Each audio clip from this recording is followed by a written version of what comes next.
Chapter 1. The grand halls of the Earl of Westmore's estate echoed with the murmurs of nobility as Lady Eleanor Ashford adjusted the lace cuffs of her emerald green gown, her heart pounding not from the weight of expectation but from the gnawing dread of the betrothal her father had arranged without her consent.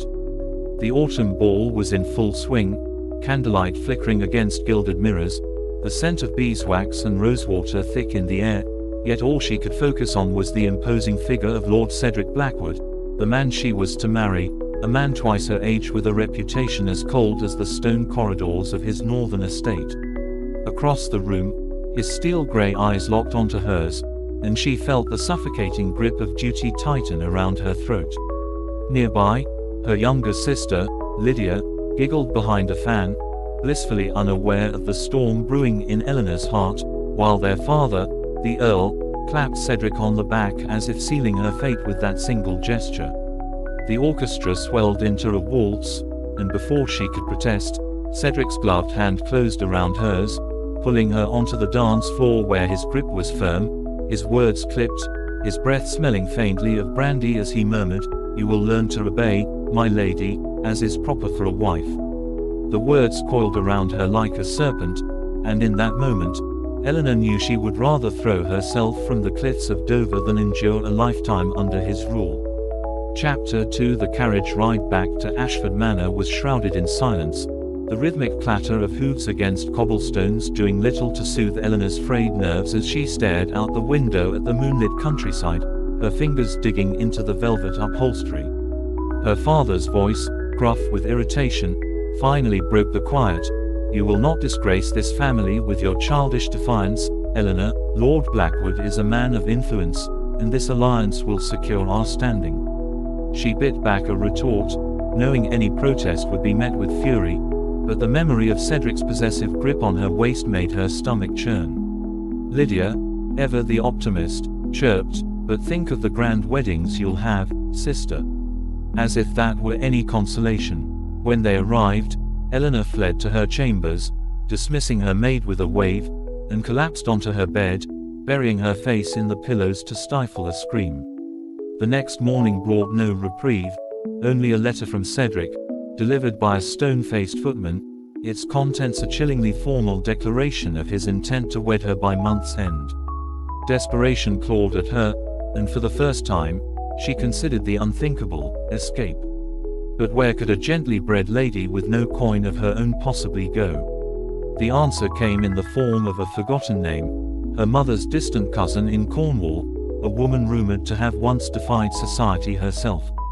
Chapter 3. The decision made, Eleanor moved swiftly, secreting away jewels and small trinkets that could be sold, her hands trembling as she packed a valise beneath the cover of night. The household slept, unaware of the rebellion unfolding within its walls, and by dawn, she had slipped out through the servants' entrance, her hood drawn low as she hurried toward the posting inn where a hired coach awaited. The journey to Cornwall was fraught with danger, highwaymen, suspicious innkeepers, and the ever-present fear of being recognized, but freedom was worth the risk. 3 days of bone-rattling travel later, the coach rolled into the sleepy coastal village of Penwick, its salt-tinged air a stark contrast to the stifling opulence of London. The cottage of her mother's cousin, Madeline Hartwell, stood at the edge of the cliffs, its thatched roof weathered by sea winds, its garden wild with untamed roses. Madeline, a woman of sharp wit and sharper tongue, took one look at Eleanor's disheveled state and said, "So, you've finally run, then?"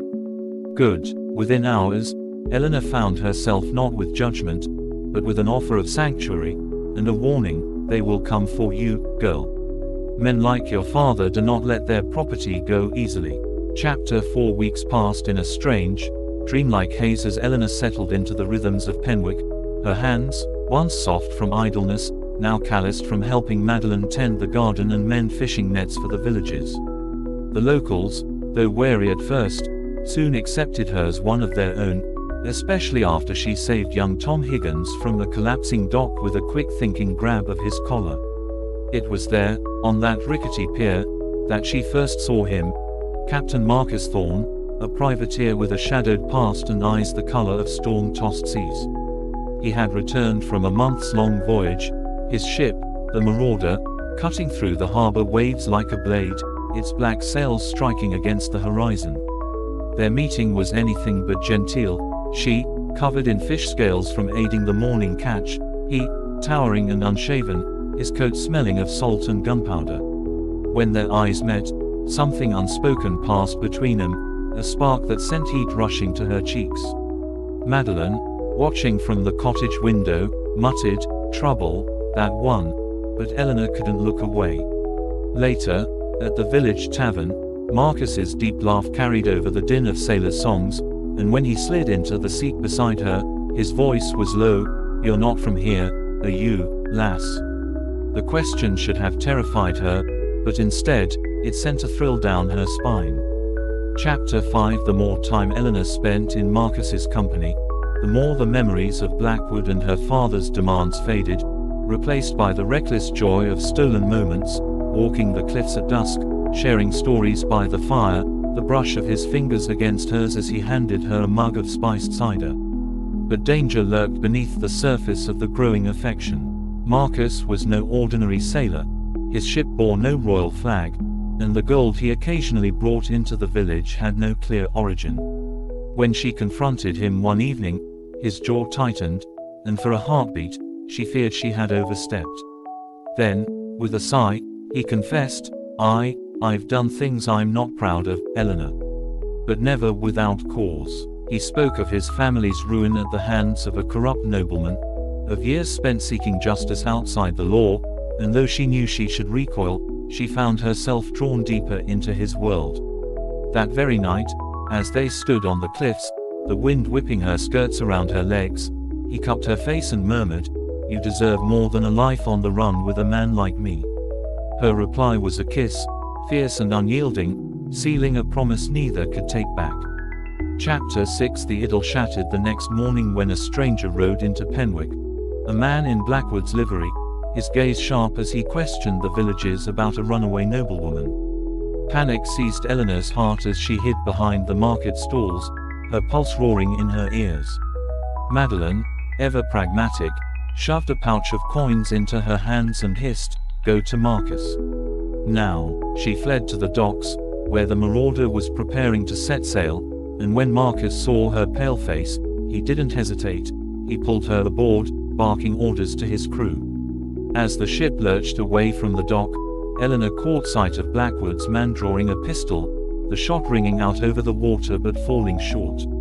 The sea stretched before them, vast and unforgiving, and as the coastline shrank behind them, Marcus wrapped an arm around her shoulders and vowed, "No one will take you from me." But the open ocean was no safe haven. Storms, naval patrols, and the ever-present threat of betrayal loomed over them, and Eleanor couldn't shake the feeling that their time was running out. Chapter 7. Life aboard the Marauder was a world away from the drawing rooms of Eleanor's past. She learned to tie knots, to navigate by the stars, to stomach the rocking of the deck during a squall. The crew, a motley assortment of former criminals and outcasts, treated her with wary respect, especially after she stitched up a gash in the boatswain's arm without flinching. Marcus, though tender in private, was a ruthless captain when needed, his voice cutting through chaos as they outran a naval frigate off the coast of France. That night, in the cramped quarters below deck, he traced the curve of her shoulder and whispered, "You amaze me," his breath warm against her skin. But their peace was short-lived. An intercepted letter revealed that Blackwood had doubled the bounty on her head, and worse, her father had publicly disowned her, declaring her dead to the family. The news was a dagger to the heart, but Marcus's grip on her hand was firm. "We'll find a way," he swore, though the shadows in his eyes betrayed his doubt. Chapter 8. Their salvation came in the form of an old ally of Marcus's, a disgraced French comte who owed him a debt. The comte's chateau in Provence offered temporary refuge, its sun-drenched vineyards a world away from England's grey skies. For a time, Eleanor allowed herself to believe they might carve out a life here, far from their pursuers. But fate, it seemed, had other plans. One evening, as they walked the rose garden, Marcus went rigid, a familiar crest was emblazoned on a letter delivered to the Comte. Blackwood had connections in France, too. That night, Marcus made a decision. They would sail for the New World, where neither her family nor Blackwood's reach could extend. Eleanor's heart ached at the thought of never seeing England again, but as Marcus kissed her beneath the stars, she knew she would follow him anywhere. Chapter 9. The voyage west was treacherous, the Atlantic's fury testing the marauders' limits. Eleanor spent sleepless nights in the hold, listening to the timbers groan, praying they would hold. Then, at dawn on the 37th day, land appeared, a smudge of green on the horizon. The Caribbean, Marcus explained, where they could disappear amidst the island's chaos. But as they neared port, a ship flying British colors intercepted them. Eleanor's blood turned to ice. It wasn't the Navy, but Blackwood's private vessel, its cannons trained on them. Marcus barked orders to evade, but a well-aimed shot crippled their mast. As armed men boarded, Eleanor did the unthinkable. She stepped forward, offering herself in exchange for Marcus's freedom. Blackwood's smirk was triumphant as he clasped her wrist, but Marcus's roar of fury echoed across the waves. Chapter 10. Back in England, locked in Blackwood's manor, Eleanor faced the full force of his cruelty. Her defiance had cost her gowns replaced with drab servants' clothes, her meals taken alone in her room. The wedding date was set, the banns read, but on the eve of the ceremony, a commotion erupted downstairs, shouts, the clash of steel. Then the door burst open, and there stood Marcus, bloodied but unbowed, his sword at Blackwood's throat. "Try to keep what's mine," he growled, before cutting the bastard down. As dawn broke, they fled London, this time for good, their future uncertain but theirs to shape. Chapter 11. The road north was fraught with peril, every shadow a potential informant, every stranger's glance a threat as Eleanor and Marcus pressed onward toward the Scottish border, where the long arm of English law held little sway. They traveled under the cover of darkness, their horses' hooves muffled by damp earth, the moon a pale witness to their flight. Eleanor's body ached from days of relentless riding, her hands raw from gripping the reins, but she dared not complain, not when Marcus bore the deeper wounds, his side still seeping blood from the skirmish at Blackwood's estate. When they finally stumbled upon a derelict crofter's cottage nestled in the Highlands' mist-shrouded hills, they collapsed inside, their breath ragged, their bodies entwined for warmth against the biting cold. In the firelight, Marcus traced the bruises on her wrists where Blackwood had gripped her, his voice a growl. "I should have killed him slower." Eleanor silenced him with a kiss, her fingers threading through his unkempt hair. "He's dead, that's all that matters." But as the wind howled outside, she couldn't shake the dread that their past would never truly release them. Chapter 12. Weeks turned into months as they carved out a fragile existence in the Highlands, their days filled with the mundane rhythms of survival, tending a meager garden, repairing the cottage's crumbling roof, trading with wary villages for supplies. Marcus took to wearing a kilt to blend in, his English accent softened by the brogue he adopted, while Eleanor, ever the quick study, learned to spin wool and brew bitter medicinal teas from local herbs. But peace was an illusion. One market day, a traveling merchant brought news that sent ice through Eleanor's veins. Her father had petitioned the crown to declare her legally dead, stripping her of all claim to the Ashford name, while rumors swirled that Marcus was now the most wanted man in Britain, his likeness plastered on wanted posters from Edinburgh to Dover. That night, as they lay together on their straw-stuffed pallet, Marcus whispered a plan into the darkness. They would seek passage to Norway, where his late mother's kin might offer sanctuary. Eleanor clung to him, her nails digging into his back. "What if there's nowhere left to run?" His answer was a promise and a plea. "Then we fight." Chapter 13. The journey to Bergen was a nightmare of storm-lashed waves and near starvation, their stolen fishing boat barely seaworthy as it limped into the fjord. Marcus's Norse cousins, a clan of hardened fishermen and fur traders, greeted them with suspicion until he produced a rusted locket bearing his mother's likeness, proof of blood. They were taken in, fed, clothed in rough-spun wool, but Eleanor sensed the unspoken tension. These were people who valued strength above all, and a disgraced English lady and a wanted pirate were poor additions to their fold. Her fears were confirmed when the clan's Jarl, a grizzled giant named Ragnar, demanded Marcus prove his worth in the winter hunts.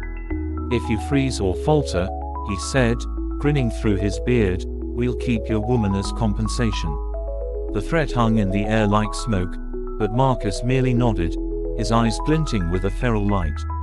As he departed at dawn with the hunting party, Eleanor pressed a dagger into his hand, the same one she'd stolen from Blackwood's belt. "Come back to me," she ordered. His smirk was the last thing she saw before the snow swallowed him whole. Chapter 14. The days without Marcus stretched endlessly, each one marked by the hostile stares of the Norsewomen as Eleanor struggled to adapt to their ways. She chopped firewood until her palms bled, hauled water from the frozen river, and bit her tongue when they mocked her clumsy attempts at their language. But when young Astrid, Ragnar's daughter, fell ill with a fever, Eleanor's knowledge of herbalism saved the girl's life, an act that earned her tentative respect. Still, when the hunting party returned, her heart stopped at the sight of Marcus being half carried, half dragged between two men, his left leg a mess of blood and torn flesh. A bear, they said.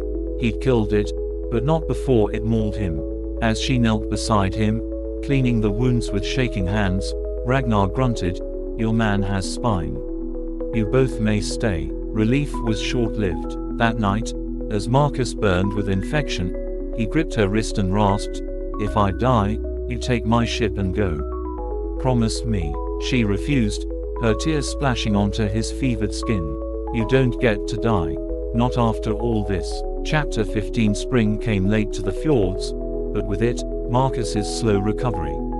He walked with a limp now, a permanent reminder of their fragility, but his spirit was unbroken. When Ragnar offered him a place as a trader on a voyage to Iceland, Marcus agreed, on the condition Eleanor accompany them. The journey was brutal, the North Atlantic's winds like knives, but Eleanor thrived, her quick mind mastering navigation charts and trade negotiations. In Reykjavik, amidst the sulphurous steam of hot springs, they found an unexpected ally, an exiled Scottish lord who recognized Eleanor from her childhood. "Lass, your father's lies have reached even here," he warned. "He claims you were kidnapped, that this man," he jerked his chin at Marcus, "is a monster." The revelation was a blow, but it also sparked an idea. If her father had slandered him across Europe, why not fight back with the truth? That night, by the light of a peat fire, Eleanor penned letters to every major port, detailing Blackwood's abuses and her father's betrayal. Marcus, ever the strategist, added a flourish, a copy of Blackwood's own damning ledger, pilfered during their escape, which listed bribes to judges and payments to assassins. "Let the world see their corruption," he said, sealing the letters with wax. Chapter 16. Their campaign of truth bore unexpected fruit. By midsummer, whispers of the scandal reached London, forcing Eleanor's father into hiding to avoid the Crown's investigators. But victory had a price.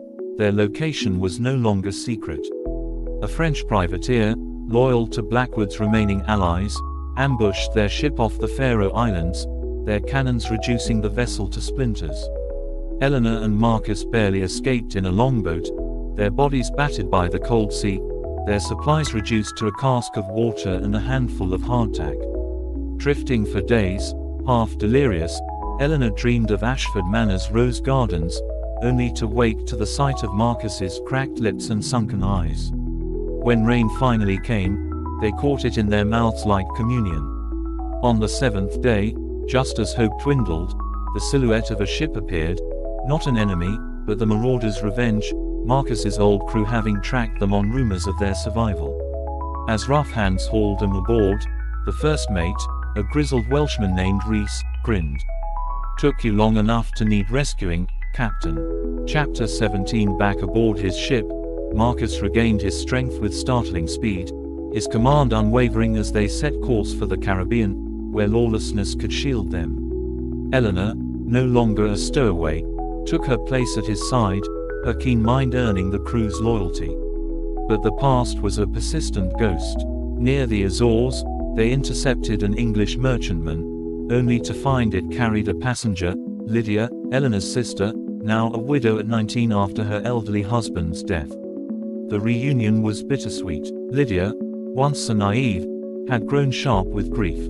Father's gone mad, she confessed over spiced rum in the captain's cabin. He blames you for his downfall, Eleanor. He's hired men to hunt you, not to bring you back, but to kill you. The words settled like a stone in Eleanor's gut. Marcus's hand found hers under the table, his grip iron. Then we hunt them first. Chapter 18. The plan was reckless, even by Marcus's standards. Sail to England under false colors, infiltrate London's underworld, and dismantle her father's network of mercenaries before they could strike. Disguised as a Dutch merchant couple, they docked at Gravesend, their weapons hidden beneath fine wool and silk. London was a festering wound of soot and noise, its alleys teeming with cutthroats. Eleanor, her hair dyed black, played the demure wife while Marcus gathered intelligence in taverns. But the game unraveled when a former Ashford footman spotted her at Covent Garden. The chase through the rookeries was a blur of shouting, pistol shots, and the coppery stench of blood.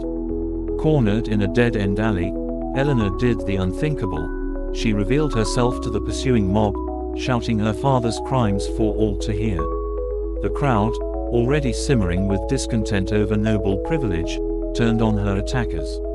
In the chaos, Marcus dragged her to safety, but the message was clear: the Ashford name was now a beacon for rebellion. Chapter 19. Her father's response was swift. By dawn, the city gates were sealed, soldiers searching every cart. Marcus secured them passage on a coal barge headed for Calais, but as they slipped down the Thames, disaster struck. A cannon shot from a patrol boat shattered the barge's hull. As icy water swallowed them, Eleanor fought the current, her lungs burning, until Marcus hauled her onto a floating plank. They washed ashore near Dover, more dead than alive, their money and weapons lost to the sea. A sympathetic fisherman's wife took them in, clucking over their hypothermia. As Eleanor lay by the hearth, her skin tingling with returning warmth, Marcus murmured, "We can't keep doing this." For the first time, she heard the exhaustion in his voice, the toll of years hunted. The next morning, they made a decision, one final play. They would surrender to the crown, not as fugitives, but as witnesses to corruption, leveraging Blackwood's ledger and Lydia's testimony to force a hearing. It was a gamble with their lives, but the only path to true freedom. Chapter 20. The trial at Westminster Hall was a spectacle. Eleanor, in a borrowed gown, stood before the Lord's bench and recounted every horror: Blackwood's cruelty, her father's complicity, the Crown's own officials on his payroll. Marcus, ever the showman, produced the ledger with a flourish, its pages damning. The Lords shifted uncomfortably as evidence mounted, but it was Lydia's tearful testimony that sealed their victory. By week's end, her father was stripped of his titles, his allies scattered. The verdict: Eleanor and Marcus were pardoned, their crimes deemed acts of survival. As they stepped into the sunlight, free for the first time in years, Marcus dropped to one knee in the mud. "Marry me properly," he said, grinning up at her, "before some other bastard tries to steal you." Her laughter rang through the courtyard, mingling with the cheers of the crowd. The road ahead was uncertain, but it was theirs. Chapter 21. The wedding was a far cry from the grand affair Eleanor might have once had as the Earl's daughter, held in a tiny chapel in Cornwall, with Madeline as witness and the salty breeze carrying the scent of wild gorse through the open door. Marcus wore his least patched coat, his hair tied back with a strip of leather, and when he slid a simple silver band onto Eleanor's finger, melted down from one of her stolen trinkets, his hands were steady for the first time in months. The priest, a half-deaf old man who asked no questions, pronounced them man and wife, and that was that. No bands, no feasting nobles, just the two of them and the sea. Later, lying in the loft of Madeline's cottage, Marcus traced the scar on Eleanor's shoulder from Blackwood's ring and murmured, "We could leave. Start fresh in the colonies." She turned her face into his neck, breathing in gunpowder and salt. Wherever you go, I follow. But the peace was fragile. That very night, a pounding at the door revealed Reese, bloodied and wild-eyed. The marauder's revenge had been seized by the Spanish off Hispaniola, the crew imprisoned. Marcus was on his feet in an instant, the old fire in his eyes. We sail at dawn. Chapter 22. The rescue mission was madness, a handful of men against a fortified Spanish garrison, but Marcus had never been one for caution. They commandeered a fishing sloop, its hold packed with stolen muskets, and Eleanor, despite Marcus's protests, disguised herself as a cabin boy, her hair hacked short with a dagger. The Caribbean was a furnace, the air thick with the stench of rotting sugarcane as they anchored off Santo Domingo. While Marcus and Reese scaled the prison walls under cover of darkness, Eleanor played her part, flirting with a drunken guard in broken Spanish until his wine was laced with enough laudanum to drop a horse.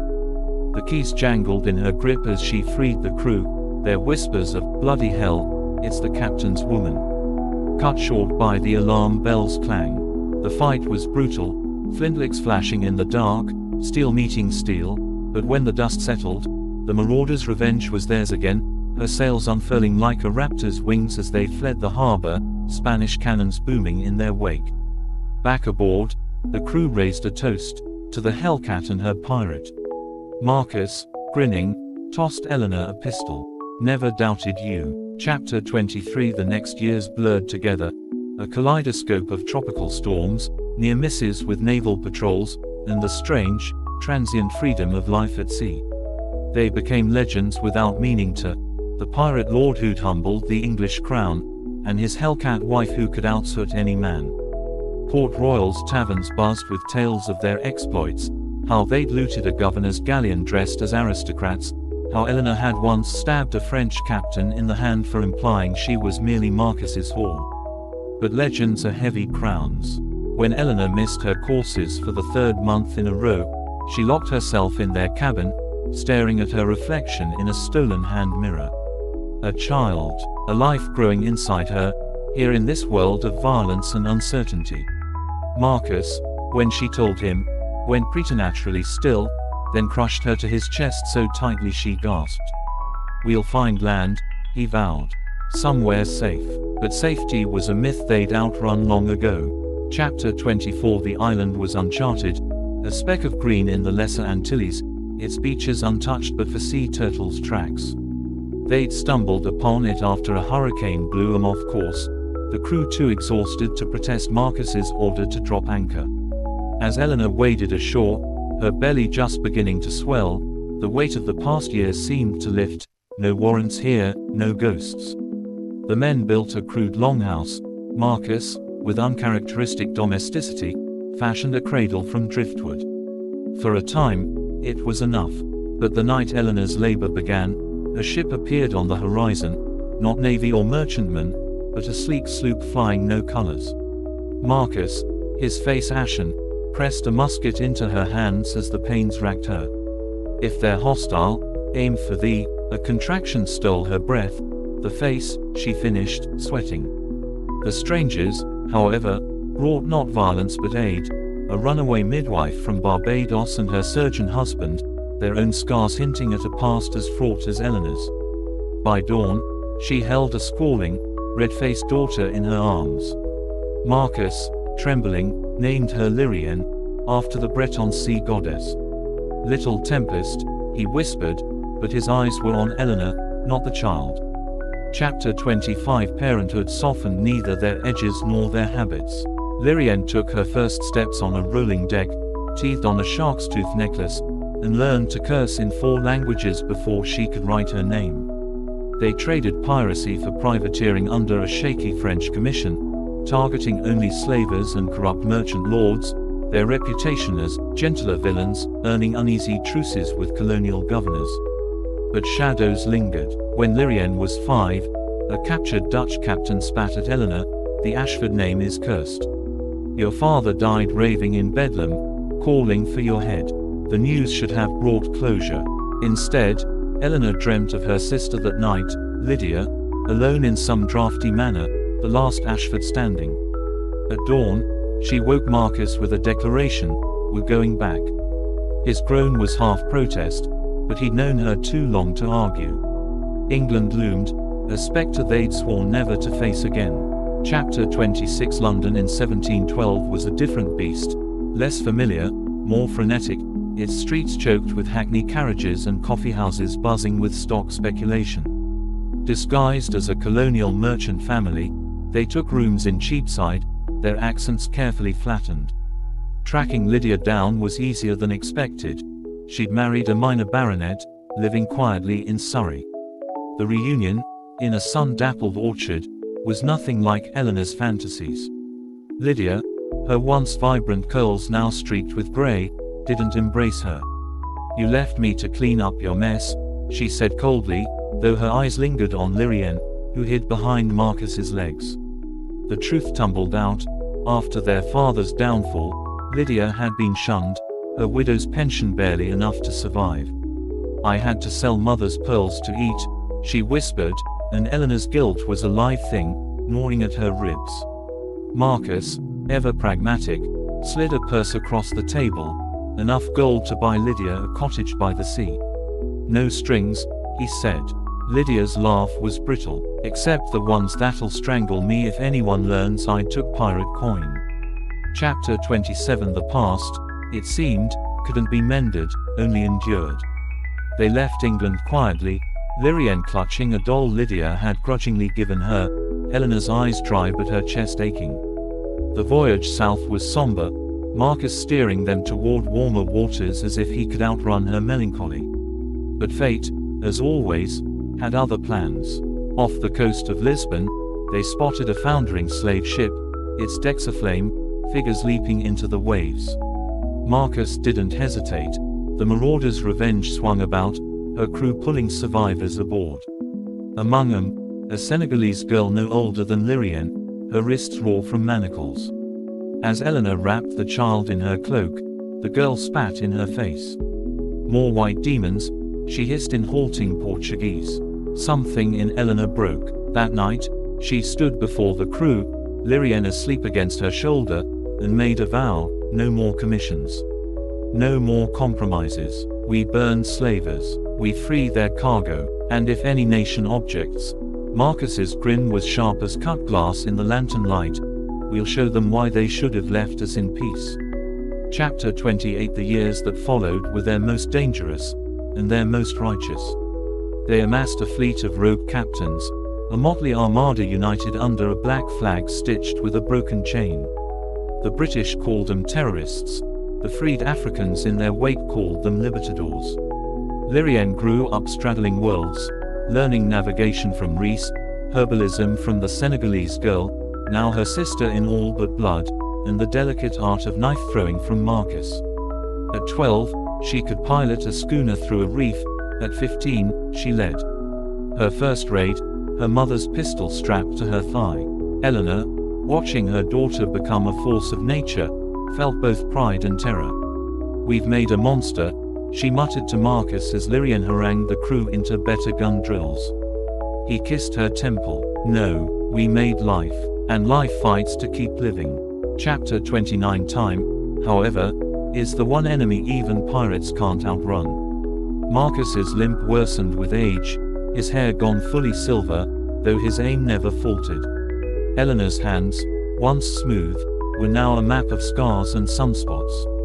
When the British finally cornered them off Nassau, 3 frigates against their one aging ship, they fought like demons, but the outcome was inevitable. As the marauder's revenge sank, her colors flying until the last, the crew scattered in longboats under cover of smoke. Eleanor, Marcus, and Lirienne made for the Florida coast, their pockets empty but their heads unbowed. The swamp they washed up in was teeming with alligators and runaway slaves, the air thick with mosquitoes. Lirienne, ever resourceful, built a fire while Marcus coughed blood into the brackish water. Eleanor met her daughter's eyes over the flames, no words needed. They'd lost the ship, but not the war. Chapter 30. The cabin they built in the Everglades was a far cry from Ashford Manor's grandeur, but its walls were sturdy, its garden fertile. Marcus, though he grumbled about the humidity, took to whittling toys for the local children, his knives repurposed for carving instead of killing. Lirienne, now a woman grown, came and went like the tide, sometimes with news of rebellions in the colonies, sometimes with a new scar and a smirk. Eleanor, her hair braided with her daughter's gifted beads, tended her herbs and wrote their story in a water-stained ledger, the ink fading but the words indelible. When Marcus died, quietly, in his sleep, a half-carved seabird in his hands, she buried him beneath the lone oak on the ridge, where the wind smelled of salt. That night, Lirienne found her on the porch, staring at the stars. "Will you follow him?" she asked, her voice uncharacteristically small. Eleanor laughed, the sound rough with tears. "Not yet, Hellion. Someone's got to keep you out of trouble." And as the fireflies blinked in the gathering dark, the story, like the sea, rolled on. Chapter 31. The Everglades were a world unto themselves, a labyrinth of sawgrass and black water where the air hummed with the drone of insects and the occasional distant roar of a panther. Eleanor adjusted to the rhythms of this new life with the same stubborn resilience that had carried her through decades of turmoil, though her bones ached now in the damp mornings, her joints protesting the years of hard living. The cabin, though crude, was sturdier than many of the places they'd sheltered in over the years, its walls made of cypress logs dragged from the swamp's edge, its roof thatched with palmetto fronds. She kept Marcus's seabird carving on the narrow shelf above their bed, its wings forever outstretched as if in flight, and sometimes, in the quiet hours before dawn, she swore she could still hear his voice murmuring in the rustle of the wind through the trees. Lirienne, ever restless, was rarely home for long, vanishing for weeks at a time into the tangled wilderness or slipping off to Nassau under a false name, returning with news of the outside world and sometimes with strangers in tow, escaped slaves, disgraced sailors, even the occasional runaway indentured servant seeking refuge. Eleanor welcomed them all, her reputation as the Hellcat of the Caribbean now softened into something more akin to a matriarch, though she still kept a loaded pistol beneath her pillow and a dagger strapped to her thigh beneath her skirts. One evening, as the firelight flickered against the cabin walls, Lirienne burst through the door with her usual lack of ceremony, her boots muddy and her dark hair tangled with burrs. "They're hunting us again," she announced without preamble, tossing a crumpled broadsheet onto the table. The paper was water-stained, its ink smudged, but the words were clear enough. "Wanted, the pirate witch of the glades and her hellborn get. Reward, £500 sterling. Eleanor snorted, pushing the notice aside. "Is that all I'm worth these days?" Lirienne's grin was sharp, but her eyes were shadowed. "It's not just the British. The Spanish have put a price on us too. Claims we sank one of their treasure galleons last month." Eleanor frowned. "Did we?" Lirienne shrugged. "Not that I recall, but it's a fine story. Might as well claim the credit." The jest fell flat. The truth was, their notoriety had long outstripped their actual deeds, their legend growing larger with each retelling until even they couldn't separate fact from fiction. That night, as the cicadas screamed in the trees, Eleanor dreamed of fire, of Ashford Manor burning, its tapestries curling to ash, the portraits of her ancestors blackening in their frames. She woke with a gasp, her heart hammering, and for a disorienting moment, she expected to feel Marcus's arm around her, his steady breath against her neck. But the bed was empty, the space beside her cold. Outside, the swamp was alive with sound, the croak of frogs, the rustle of something large moving through the underbrush. Then, faint but unmistakable, the creak of oars in water. She was on her feet in an instant, the dagger in her hand before she'd fully registered the danger. Lirienne, already awake, stood silhouetted in the doorway, a musket leveled at the darkness. "3 men," she murmured. "Maybe 4. Eleanor didn't ask how she knew. Some instincts never faded. The attack came at dawn, just as the first grey light seeped through the trees. They came quietly, their boots muffled by the damp earth, but Eleanor had spent too many years listening for the tread of enemies to be caught unawares. The first man died with her dagger in his throat before he could raise his pistol. The second fell to Lirienne's shot, his chest exploding in a spray of blood. The third, A boy no older than 16, his hands shaking as he fumbled with his weapon, froze when Eleanor leveled her pistol at his face. "Who sent you?" she demanded. The boy's lips trembled. Governor Rogers. Said you was demons. Said you'd. Lirienne's laugh was a dark, humorless thing. Said we'd what? Eat your soul. The boy's eyes darted between them, wide with terror. Eleanor lowered the gun. "Go home, lad. Tell your governor the Hellcat's too old for hunting." But the peace, such as it was, couldn't last. By week's end, rumors reached them of soldiers massing in St. Augustine, of bounty hunters combing the coast.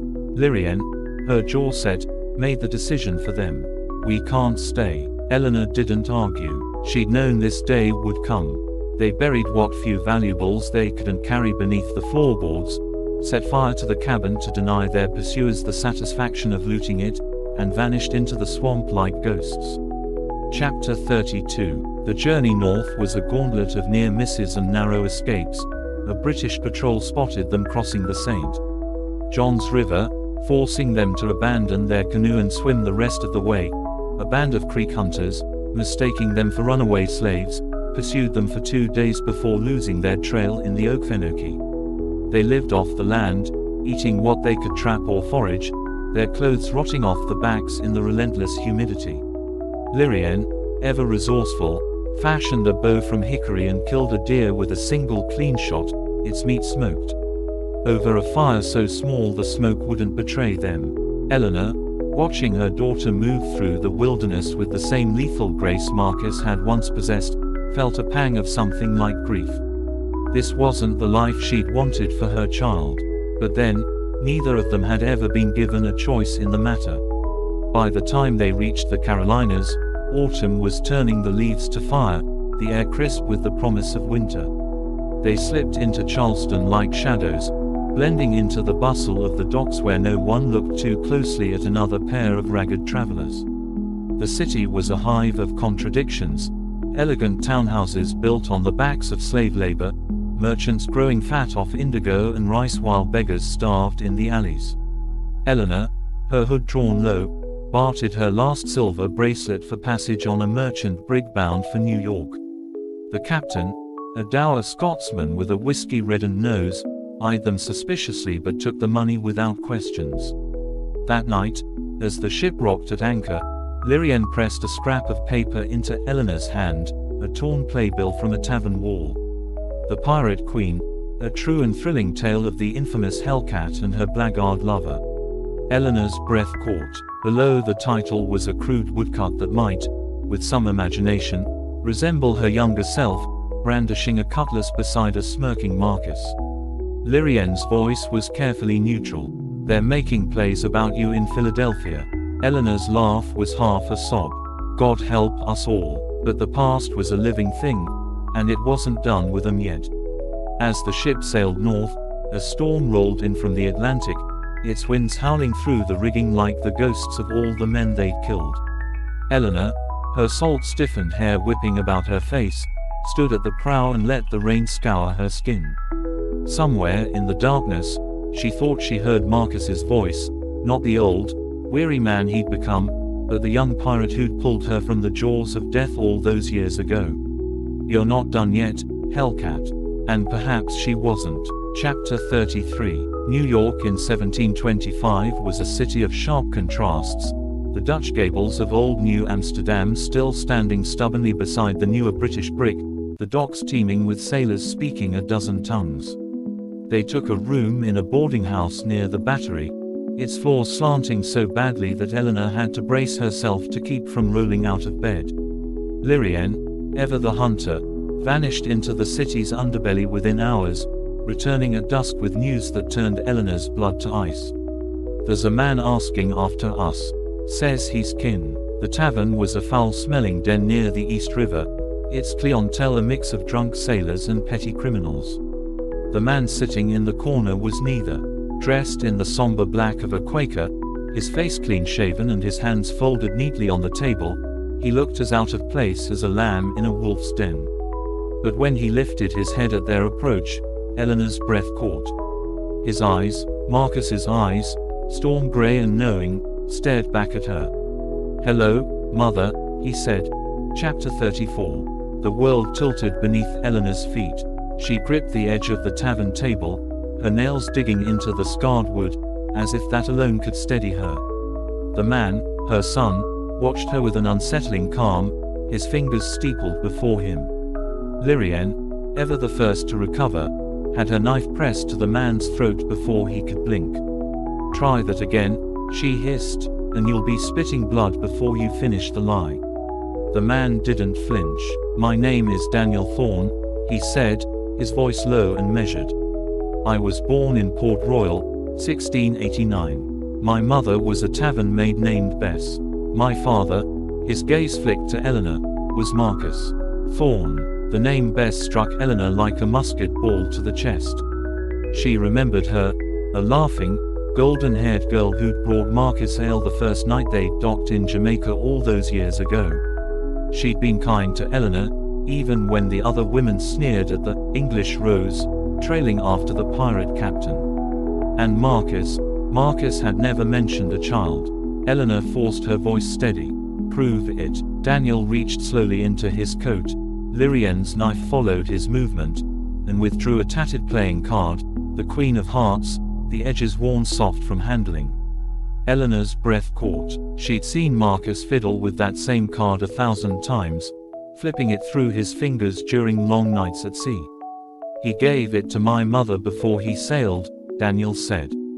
"Told her if the babe was his, to use it to find him someday." A bitter twist of his mouth. "She never did. Died of fever when I was 4. I was raised by the Quakers." Lirienne scoffed, but her knife didn't waver. "Convenient tale. Why come now?" Daniel's composure cracked for the first time, his jaw tightening. "Because 2 months ago, a British naval captain drank himself into a stupor in a Boston tavern and bragged about hunting the last of Marcus Thorne's get. They're not just after you anymore." He leaned forward, his next words a blade to the ribs. "They're after all of us." Chapter 35. The safe house was a crumbling warehouse near the docks, its windows boarded, the scent of salt and rotting fish thick in the air. Daniel moved through the shadows like a man used to hiding, lighting a single candle that threw grotesque shapes against the walls. Maps covered the lone table, not naval charts, but lists of names, dates, routes. "They've been tracking you for years," he said, tracing a line from the Carolinas to New York. "Not just the Crown, the East India Company, the Spanish, even the French, all offering bounties." He tapped a daguerreotype pinned beside the map, a stern-faced man in uniform. "Captain Alistair Vaughan. He's the one who burned your cabin." Eleanor studied the face of the man who'd uprooted her last shred of peace. "Why?" Daniel's smile was humorless. "Because his father was the magistrate Marcus hanged in Port Royal in '93. This isn't about justice. It's about vengeance." He hesitated, then added quietly, "And there's more. Vaughan's not just hunting, he's collecting." From a locked chest, he withdrew a glass jar. The liquid inside was murky, but the shape floating within was unmistakable. A human finger, the flesh gray, a tarnished ring still clinging to the bone. Lirienne recoiled. "God's teeth. Thomas Greaves," Daniel said grimly. "One of the Marauders' original crew. Vaughan caught him in Lisbon last winter. He's keeping trophies, and he won't stop until he has the prize he really wants." His eyes locked on Eleanor, the Hellcat's head in a jar. A silence heavier than cannon smoke settled over the room. Then Lirienne let out a slow, feral grin. "Well then, best we take his first." Chapter 36. The plan was suicide. Vaughan's ship, the Retribution, was a 50-gun frigate anchored in Boston Harbor, its decks swarming with Marines. They had 3 pistols between them, Lirienne's bow, and Daniel's dubious claim that he could get them aboard. "You're mad," Eleanor muttered as they crouched in a stolen dinghy beneath the frigate's shadow. Daniel adjusted the stolen uniform jacket he'd procured, too tight across the shoulders, but passable in the dark. "You're the one who married a pirate and named your daughter after a storm. I'd say madness runs in the family." The distraction was Lirienne's idea, a fire set in a nearby chandlery, the flames licking hungrily at the tar-coated ropes. As shouts erupted and sailors scrambled toward the blaze, Daniel led him up the anchor chain, his Quaker's hands proving surprisingly adept at theft. The ship's gallery was deserted, the officers' quarters lined with books and fine brandy.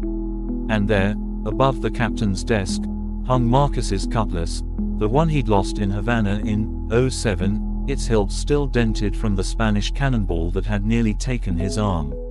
Eleanor reached for it, her fingers trembling. The door slammed open. Thorne stood framed in the lantern light, his uniform immaculate, his smile a razor's edge. "I wondered when you'd come." Behind him, a dozen muskets cocked in unison. Chapter 37. The cell stank of mildew and old blood. Eleanor's wrists were chained to the wall, the iron biting into her scars. Thorne had taken his time, first with Lirienne, her left eye was swollen shut from his ring, then with Daniel, his Quaker's composure shattered when Thorne broke 2 fingers with a hammer. Now it was her turn. Thorne toyed with Marcus's cutlass, the blade catching the flickering torchlight. "Do you know how many men your husband killed?" Eleanor spat blood on his polished boots. "Not enough, clearly," he backhanded her. The pain was distant, unimportant.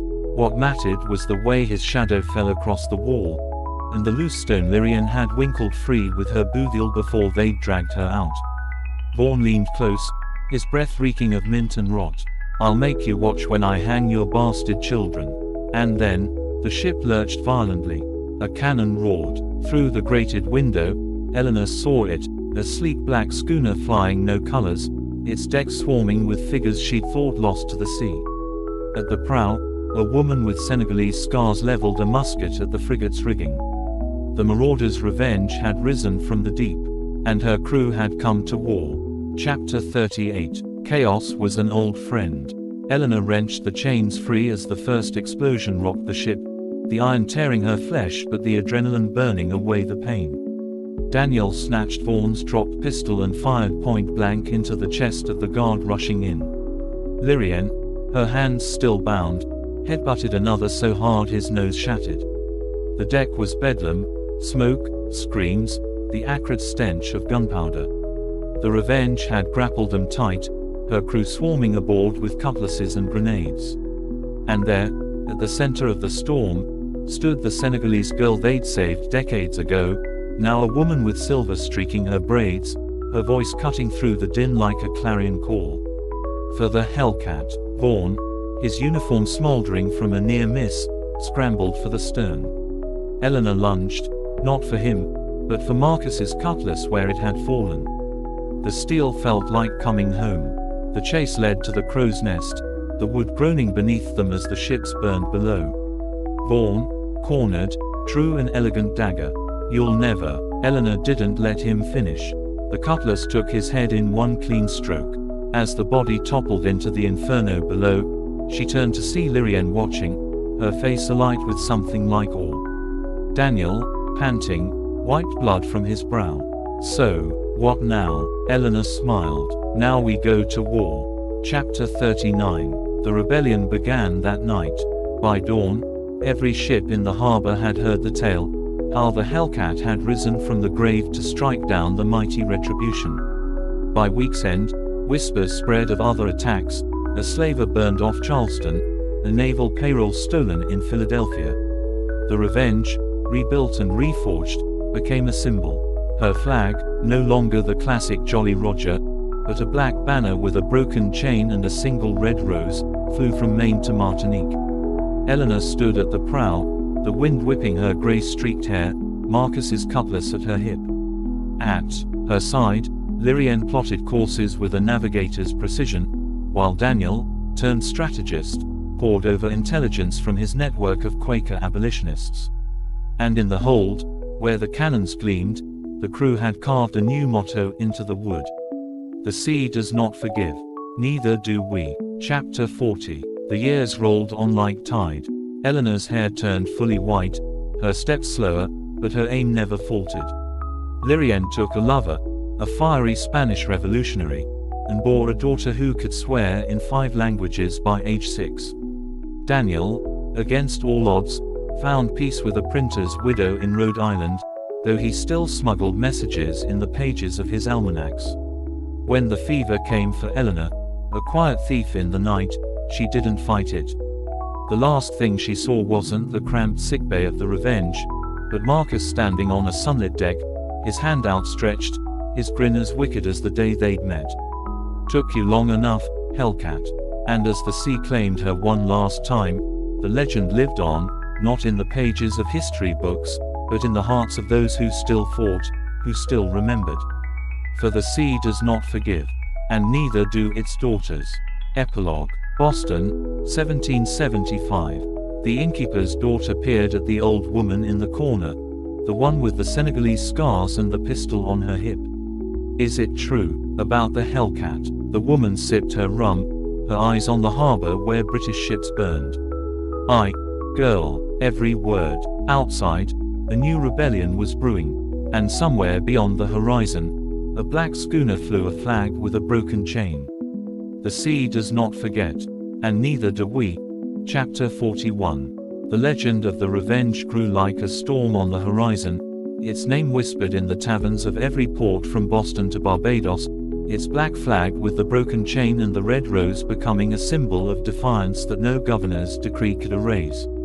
Eleanor's death had not ended the fight, it had only passed the torch. Lirienne stood at the helm now, her mother's cutlass at her hip, her daughter, little Marquisia, a wild thing with her father's dark eyes and her grandmother's temper, perched on the railing beside her, already learning to judge the wind. The crew, a mix of grizzled veterans who had sailed with Eleanor and fresh-faced runaways who had only heard the stories, moved with the precision of those who knew they were part of something larger than themselves. The war had changed, though. It was no longer just about survival or vengeance, it was about something fiercer, something that had taken root in the years since Thorne's death. The slavers had grown bolder, the navies more ruthless, but so had the rebels.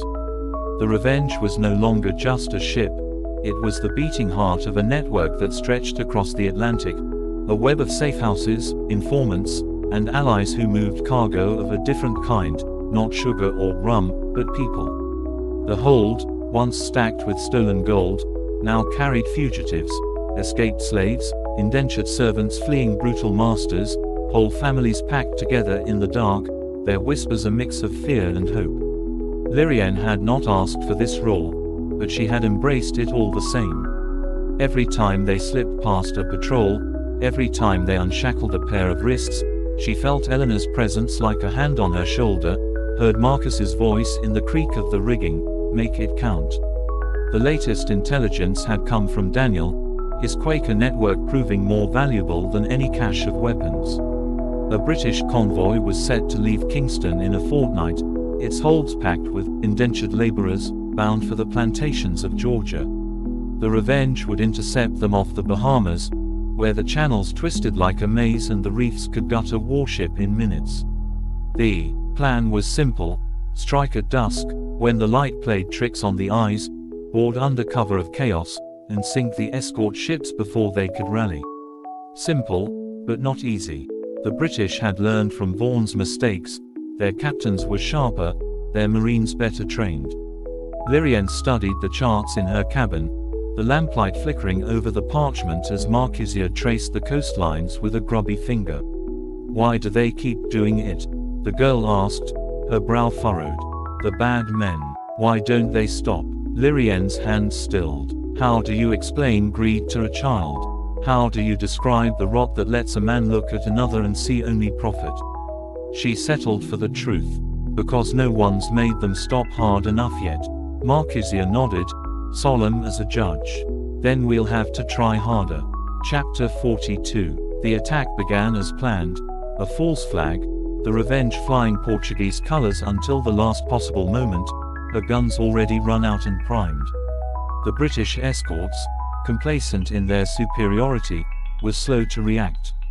The first broadside tore into the lead ship's hull, the sound of splintering wood lost beneath the thunder of cannon fire. Lirienne, her hair tied back with a strip of leather, bared her teeth as the smoke rolled across the deck. Again, the second volley finished the job, the escort listing heavily to starboard, its crew scrambling for the boats. The merchantman, their true target, tried to flee, but the Revenge was already closing, her grappling hooks finding purchase in the enemy's rigging. The boarding party went over like wolves, Lirienne at their head, her cutlass a silver blur in the dying light.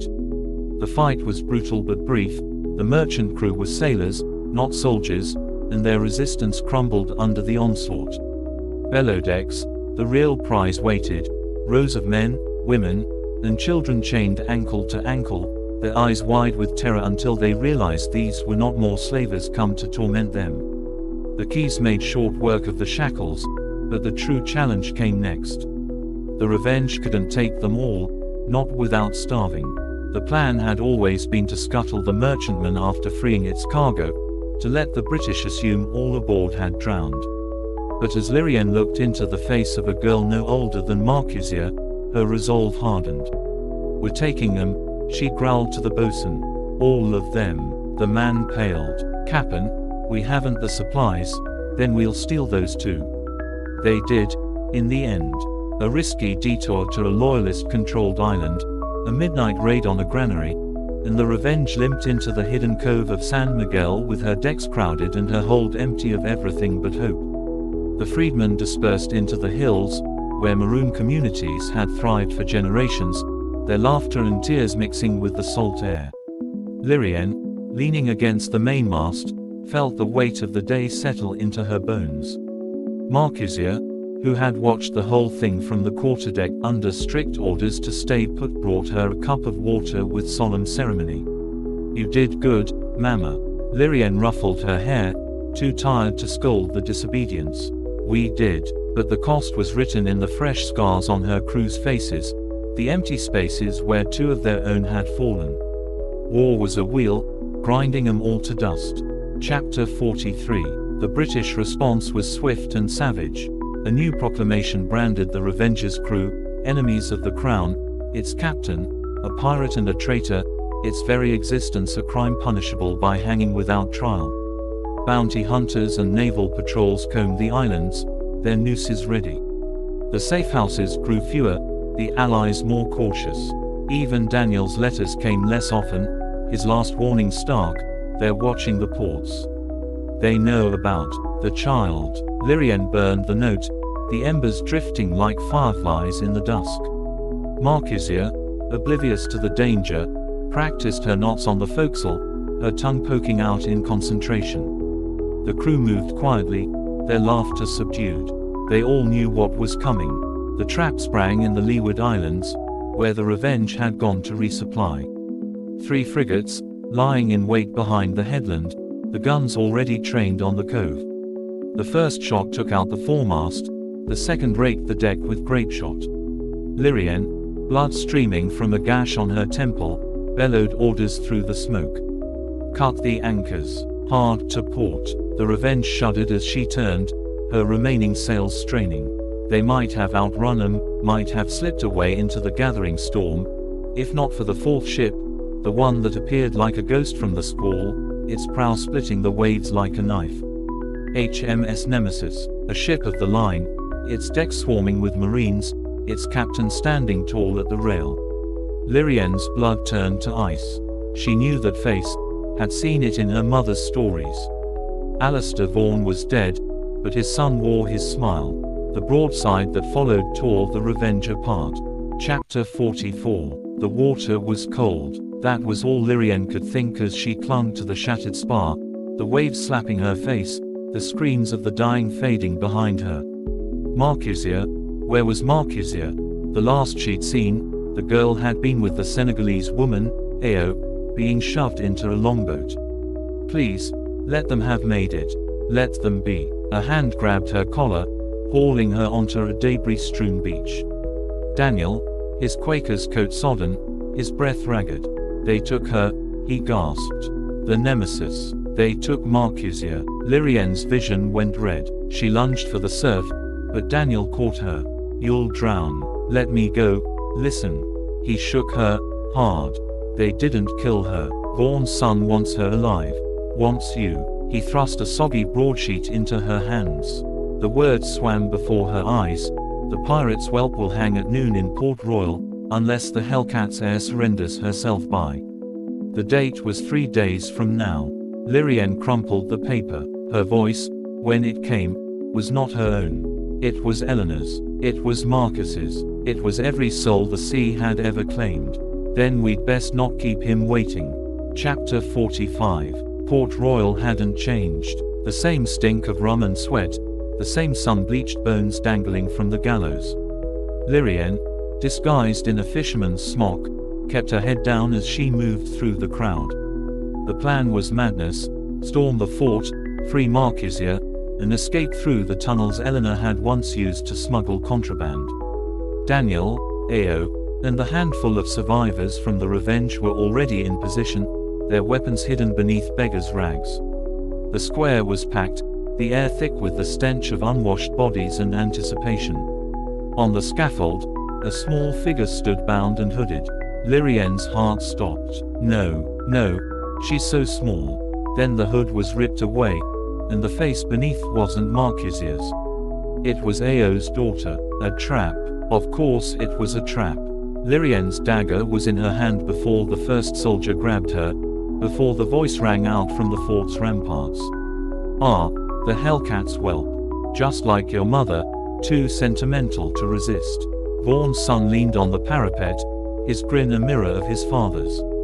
And beside him, held tight by a marine, was Marcusia. Her face was dirty, her dress torn, but her eyes burned with defiance. When she saw Lirienne, she didn't cry. She spat at Vaughn's boots.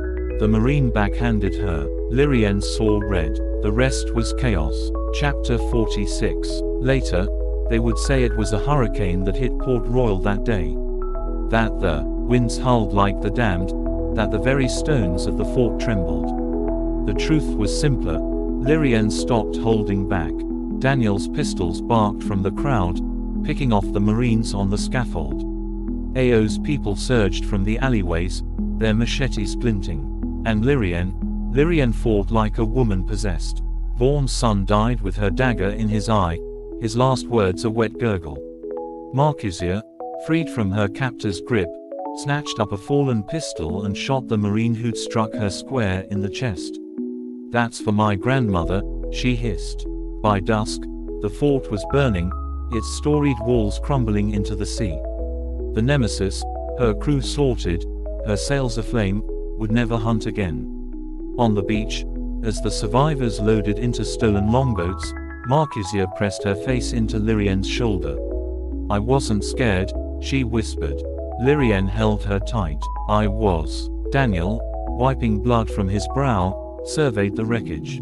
"What now?" Lirienne looked at the horizon, where the first stars were emerging. Somewhere out there, the sea waited. And so did the fight. We sail. Chapter 47. The Revenge was gone, but ships could be replaced. The new one was smaller, faster, her hull painted black as morning, her sails patched with the remnants of the old flag. They christened her Hellcat's Fury, though the crew still called her Revenge in their hearts. Marcusia, now a veteran of battle at age 10, took her place at the helm with solemn pride. Ao's daughter, her ordeal behind her, taught her to throw knives with deadly accuracy. Daniel, his Quaker's pacifism tempered by pragmatism, kept the maps and the ledges. And Lirienne stood at the prow, the wind in her hair, her mother's cutlass at her hip. The war wasn't over. It might never be, but that was all right. The sea did not forgive, and neither would they. Chapter 48. The years stretched long and bloody, the tides of rebellion swelling as the colonies chafed under the crown's grip. The Hellcat's Fury became a phantom on the waves, striking where least expected. A customs house burned here, a slave ship liberated there, each raid another ember in the growing fire of revolution. Lirienne's name joined her mother's in tavern songs, though the British broadsheets still called her the pirate bitch of the Indies, offering a king's ransom for her head. She wore the title like armor, laughing as she pinned the latest wanted notice to the bulkhead beside Eleanor's old cutlass. Marcusia, now nearly 16 and every bit as fierce as her grandmother, had taken to command like a hawk to flight, her voice ringing clear over the gun decks when the fighting turned hot. The summer of 1773 found them anchored off a nameless cay in the Bahamas, the crew mending sails and sharpening blades under the watchful eye of Ao, whose once black braids had gone fully silver but whose arm remained steady when she fired a musket. Daniel, his Quaker's coat long replaced by a salt-stained captain's jacket, pored over intelligence from his contacts in Boston, whispers of tea shipments, of unrest brewing in the northern colonies. "They mean to tax it," he muttered, tossing the letter onto the chart table. "As if starving men give a damn about tea." Lirienne, her boots propped on a powder keg, studied the horizon where storm clouds gathered. "Then we'll give them something better to swallow." The plan was born that night, over a cask of stolen rum and a map of Boston Harbor. The British ships Dartmouth, Eleanor, and Beaver would arrive laden with East India Company tea, a blatant ploy to undercut colonial merchants. But if that tea never reached the docks? Marquis's grin was wicked in the lantern light.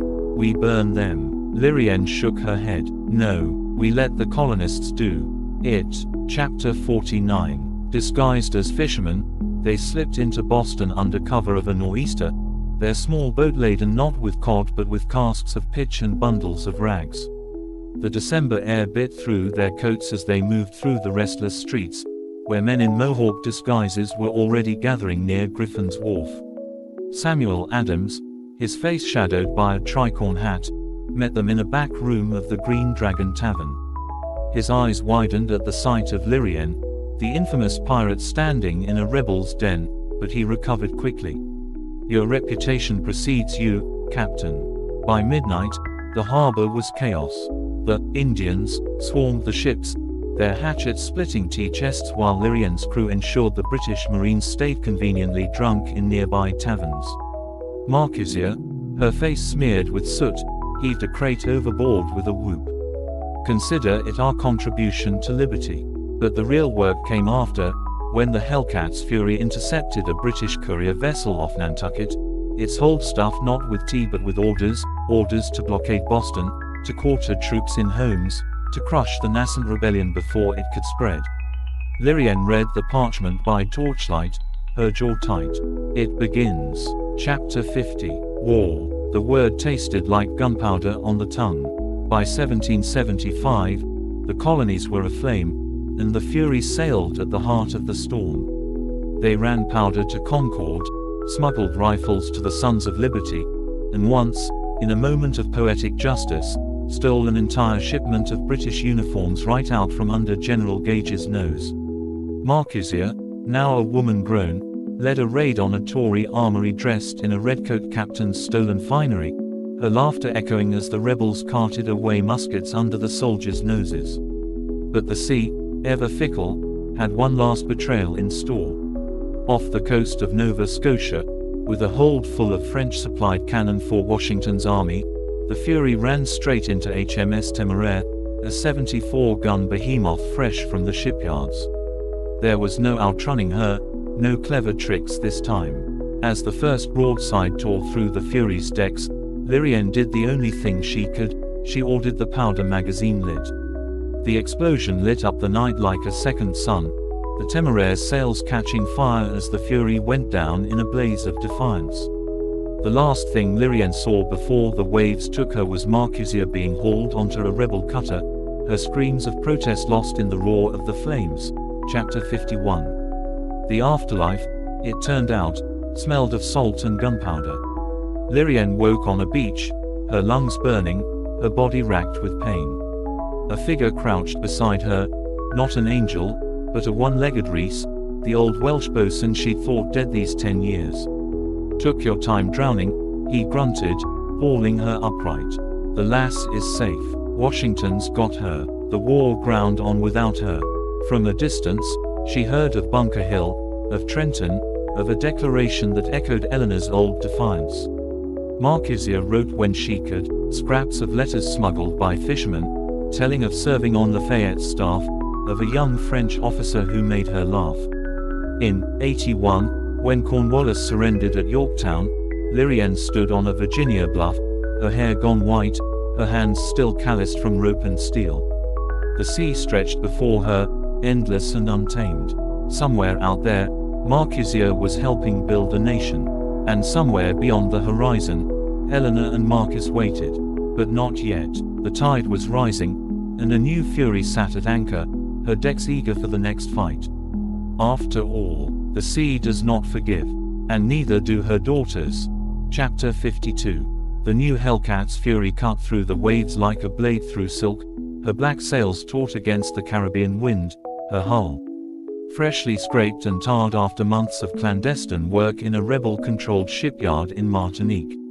Lirienne stood at the helm, her salt-bleached hair whipping about her face like a battle standard, the weight of her 60 years resting lighter on her shoulders than the weight of command ever had. The war might have been won, but the sea was forever, and the sea did not care for treaties or borders. The British had withdrawn their fleets from American waters, but the grip on the Caribbean remained ironclad, their plantations still hungry for flesh, their merchant ships still fat with stolen wealth. And so the Fury sailed on, her hold empty of cannon now but heavy with a different cargo, hope, and gunpowder, and the unbroken line of defiance that stretched back to Eleanor's first stand against Blackwood all those decades ago. Marcus's letters arrived sporadically, carried by merchant captains who knew better than to ask questions. The latest, tucked inside Lirienne's weatherproofed coat, spoke of a child, a girl, born in the spring, named Eleanor for the grandmother she would never meet. The ink had smudged at the edges, as if Marcus had written in haste or in secret, and the words were brief: "She has his eyes but your temper already. When she's old enough, I'll bring her to see the sea."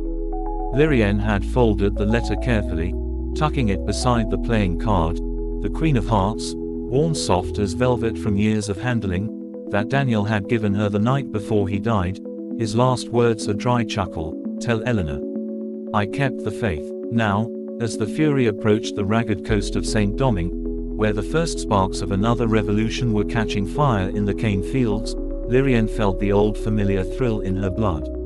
The crew moved with quiet efficiency around her, their faces a mix of grizzled veterans who had sailed with Eleanor and fresh recruits who had only heard the legends. Among them, a lanky boy of 14 with Senegalese scars and Ao's steady hands worked the lines, her grandson in all but blood, another link in the chain. The signal came at dusk, 3 lanterns flashing from the cliffs, their light swallowed periodically by the swell. Lirienne nodded to the helmsman, and the Fury turned toward the hidden cove where a man in a tattered French officer's coat waited on the sand. His name was Toussaint, and his eyes burned with the same fire she had seen in Samuel Adams a lifetime ago. "We need your help," he said simply, as the first crates of muskets were unloaded onto the beach. Lirienne smiled, her hand resting on the worn hilt of her mother's cutlass. "Then you've come to the right place." Chapter 53. The rebellion in St. Domingue was a different beast than the American War, hotter, bloodier, fueled by generations of unspeakable cruelty and the unquenchable desire for freedom. Lirienne's role was small but vital, running blockades, smuggling arms, teaching the former slaves how to aim a cannon and where to strike a ship to sink it fastest. The Fury became a ghost again, slipping past British patrols and French frigates alike, her hold packed not with sugar or rum but with saltpeter and shot. One moonless night, anchored off the coast of Jamaica where the Maroons had long held their mountain strongholds, Lirienne found herself face to face with a legend. The woman who stepped aboard was small and wiry, her hair wrapped in a bright red turban, her hands scarred from the lash but steady as she accepted a cup of rum. They called her Nanny of the Maroons, and her smile was sharp as a cutlass when she said, "So you're the one they call the Hellcat's daughter." For 3 days, they plotted, not just raids, but something greater. A network of ships and safehouses stretching from Havana to Halifax, a web of resistance that no empire could fully unravel. When Nanny left, she took with her a crate of grenades and a promise: "When the time comes, we'll rise together." The time came sooner than expected. In 91, when the plantations of St. Domingue went up in flames, the Fury was there, her guns roaring in support as the slaves took up arms. Lirienne, her bones aching but her spirit unbroken, stood on the deck as the first free Black Republic in the world was born amidst the smoke and the blood. That night, as the fires lit the horizon, she raised a bottle of the island's finest rum to the stars. To Eleanor, she whispered, and the sea, ever listening, carried the toast away on the wind. Chapter 54. The years blurred like the horizon at sunset. Lirienne's hair turned fully white, her hands gnarled with arthritis but still strong enough to hold a pistol. The fury passed to new captains, first to Ao's grandson, then to a fiery young woman from Nassau who had Marcus's laugh and Eleanor's glare. She herself took to spending more time ashore, in a small house on a cliff in Maine where the wind smelled of pine and salt, where Marcus's daughter, little Eleanor, now a woman grown with children of her own, would visit with tales of the young United States and its growing pains. But the sea never quite released its claim. On the morning of her 83rd birthday, Lirienne woke before dawn, as she had every day of her life. The old cutlass still hung by the door, its edge kept sharp despite the years of peace. She made tea with steady hands, the Queen of Hearts propped against the kettle as it steamed. When the sun rose, it found her in her favorite chair on the porch, her face turned toward the waves, her eyes closed. On the table beside her, 3 things. A letter from Marcus, its seal unbroken. A playing card, its corners soft with age. And a single, perfect seashell, still damp from the tide. The wind shifted, carrying the sound of laughter up from the beach where a dark-haired girl chased the surf, her shouts joyous and bright. Somewhere beyond the horizon, a ship with black sails caught the morning light. And the sea, as ever, rolled on. Chapter 55. The morning fog clung to the Maine coastline like a widow's shroud as young Eleanor Thorne, barefoot, sun-browned, and still smelling of last night's campfire, dug her toes into the wet sand and studied the strange wreck that had washed ashore at daybreak. The ship's ribs rose from the surf like the skeleton of some great beast, its timbers blackened by fire but still stubbornly whole, its prow bearing the faintest ghost of a name. Venge. Behind her, the village men murmured about storms and ill luck, already reaching for their axes to break the wreck apart for salvage. But Eleanor knew better. She'd grown up on her grandmother's stories, the real ones, not the sanitized tales her mother told Boston society over tea. This was no ordinary ship. Her fingers found the charred wood first, then the rusted shackle, half buried in the sand. And finally, as the tide pulled back with a hiss, the glint of steel beneath the tangle of seaweed. The cutlass came free with a groan of protest, its hilt wrapped in rotting leather, its blade pitted by salt but still sharp enough to draw blood when Eleanor tested it with her thumb. At her feet, the tide rolled out again, revealing the skeleton. It wore a captain's coat, and clutched in its bony fingers was a playing card. The Queen of Hearts. Eleanor's breath caught. Somewhere offshore, a cormorant screamed. The village men kept chopping, their voices dull with disinterest. She was running before she realized it, back up the cliff path, the cutlass in one hand, the card in the other, her heart pounding like a storm. Surge against rocks. The attic trunk yielded its secrets without protest, the old sea chest with LT carved into its lid, the oilskin packet of letters, the miniature portrait of a woman with sharp grey eyes and a smirk that could start wars. And at the very bottom, wrapped in black silk gone brittle with age, a logbook. Eleanor opened it with trembling hands. The first page crackled like dry leaves. If you're reading this, Hellcat's blood, then the sea spat me out at last. Outside, the wind shifted. The cormorant screamed again, and far below, in the wreck's shadow, something moved in the surf. Something with storm-grey eyes. Chapter 56. The tavern in Portsmouth stank of fish guts and cheap rum, exactly as Eleanor preferred it. No society matrons here, no simpering suitors, just sailors too drunk to notice the slight figure in the corner, poring over a stolen naval ledger by candlelight. The numbers didn't lie. 12 ships missing in 6 months. All vanished along the same stretch of coast where the wreck had appeared. All carrying gold, murmured the man across from her, his French accent thick as tar. Enough to buy a kingdom. Or burn one down. Jean-Louis Dubois wasn't his real name. The scar bisecting his eyebrow marked him as one of Lirienne's old contacts. A privateer turned smuggler turned informant, with a price on his head in 3 nations. He tapped the ledger with a knife.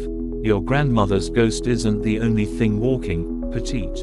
The British are digging up old graves too. Eleanor's thumb found the fresh scar on her palm where the cutlass had bitten her. Why now? The knife flipped, caught, pointed northeast, toward Halifax. Toward the naval base crawling with redcoats. Because someone found this. The document he slid across the table was brittle with age. Its wax seal broken but still legible. The royal crest of George II. Hereby grant full pardon and title to Marcus Thorne, his heirs and assigns, in perpetuity. Eleanor's vision swam. The date, 1756. A full decade before the Revolution. A pardon her family had never known about. A fortune in seized assets that, by law, still belonged to. Bloody hell, she breathed. Dubois grinned, all teeth. Welcome to the game, Hellcat. Outside, thunder rolled in from the sea. Somewhere beyond the horizon, a ship with black sails spread her wings. And the tide, ever relentless, began to turn. Chapter 57. The streets of Halifax were slick with rain and secrets as Eleanor moved through the shadows, her stolen naval coat too large in the shoulders but perfect for hiding the cutlass strapped to her thigh. The pardon burned against her chest where she'd sewn it into her stays, its edges sharp as the truth it threatened to reveal. Marcus Thorne had died an outlaw when he could have died a lord, and someone had made sure of it. The governor's mansion loomed ahead, its windows blazing with light, its gates guarded by redcoats whose polished buttons gleamed like predators' eyes in the gloom. Dubois' information had been precise. Tonight, in the cellar vaults beneath those very stones, the naval auditors were inventorying the latest, recovered, treasure from the wreck of HMS Nemesis, the ship Lirienne had sunk decades ago. Eleanor's fingers itched for the pistol tucked into her belt, but stealth was her weapon now.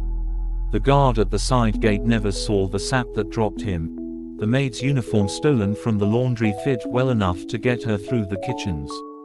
The vault door was heavier than expected, its lock cold under her probing picks, but then, click. The scent of aged paper and gunpowder washed over her as she slipped inside, the glow of her shuttered lantern revealing crates stamped with the East India Company's mark, their lids pried open to spill coins across the floor like golden blood.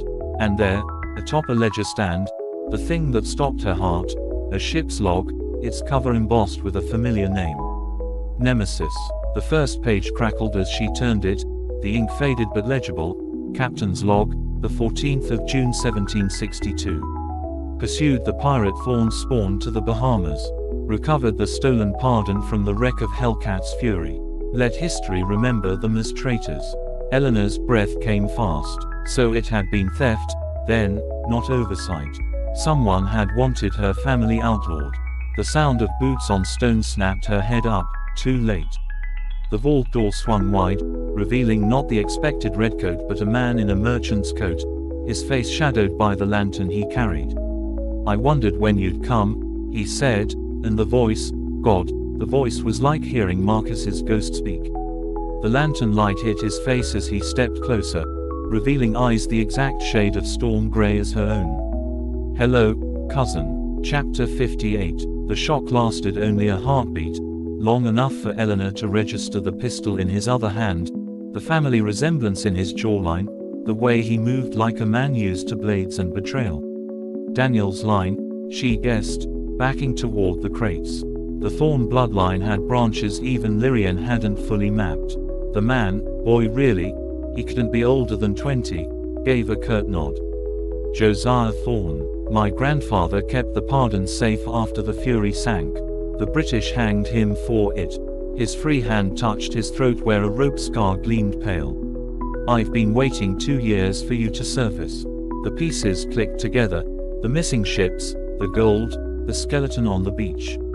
This boy hadn't just been waiting. He'd been luring. Eleanor's fingers brushed the cutlass hilt. You wrecked your own ship to bring me here. Josiah's smile was all teeth. Had to get your attention somehow. They're planning another purge, rounding up every Thorne they can find before the pardon goes public. He tossed her a coin from the nearest crate. The mint mark was fresh, the design unmistakable. Spanish gold, but stamped with the British royal seal. They've been melting down the treasure from the Nemesis to fund it.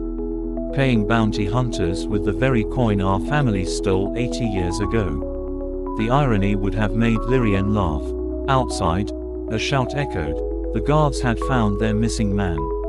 Josiah grabbed her arm, his grip iron. There's more. The man who ordered the purge. He's a Vaughan. The name hit like a broadside. Alistair Vaughan's grandson, then, still hunting Thornes after all these years. The vault door shuddered under a heavy blow. Josiah was already moving, kicking open a hidden panel in the wall, a smuggler's tunnel, damp with sea spray. Coming, cousin. Eleanor took one last look at the Nemesis log, then followed him into the dark, the pardon a brand over her heart. The game had changed. The Vaughans wanted a war of blood.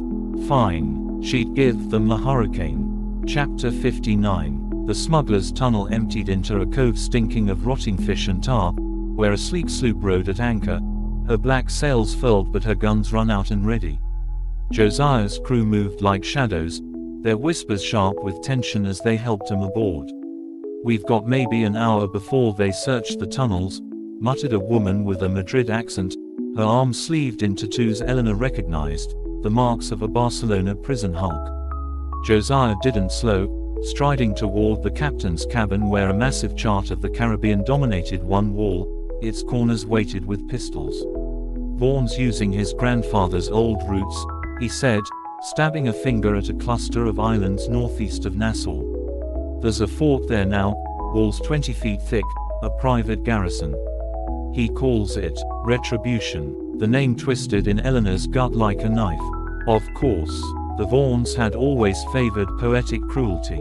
She studied the map, the old instincts rising like a tide. How many guns? 36, mostly carronades. But the real threats here, his fingers slid to a tiny K-marked dead chest. Armory Island, stocked enough to outfit a fleet. The pieces aligned with terrible clarity. Vaughan wasn't just hunting Thornes, he was rebuilding the very machine that had once tried to crush them. And with the British Navy turning a blind eye for a share of the melted gold, no doubt he'd have all the weapons he needed to finish what his grandfather started. Outside, the first shouts echoed from the cliffs. The garrison was mobilizing. Josiah's first mate slammed the cabin door. Weigh anchor. Josiah looked at Eleanor. Your call, Hellcat. The old name settled on her shoulders like a mantle. She touched the cutlass at her thigh, the weight of generations behind the gesture. No, we sail for retribution. The crew exchanged glances. Josiah's grin was feral. And do what? Eleanor was already moving toward the deck, the pardon burning against her skin. What we should have done 80 years ago. Burn their world to the ground. The order went out in a roar. Sails unfurled. The sloop, Blackbird, her name was, leaped forward like a spurred horse. Behind them, Halifax's cannons boomed, but their shots fell short, swallowed by the rising storm. Eleanor stood at the prow, the salt stinging her cheeks. Somewhere ahead, Vaughan waited. Somewhere behind, Lirienne's ghost watched. And the sea, ever patient, whispered its approval. Chapter 60.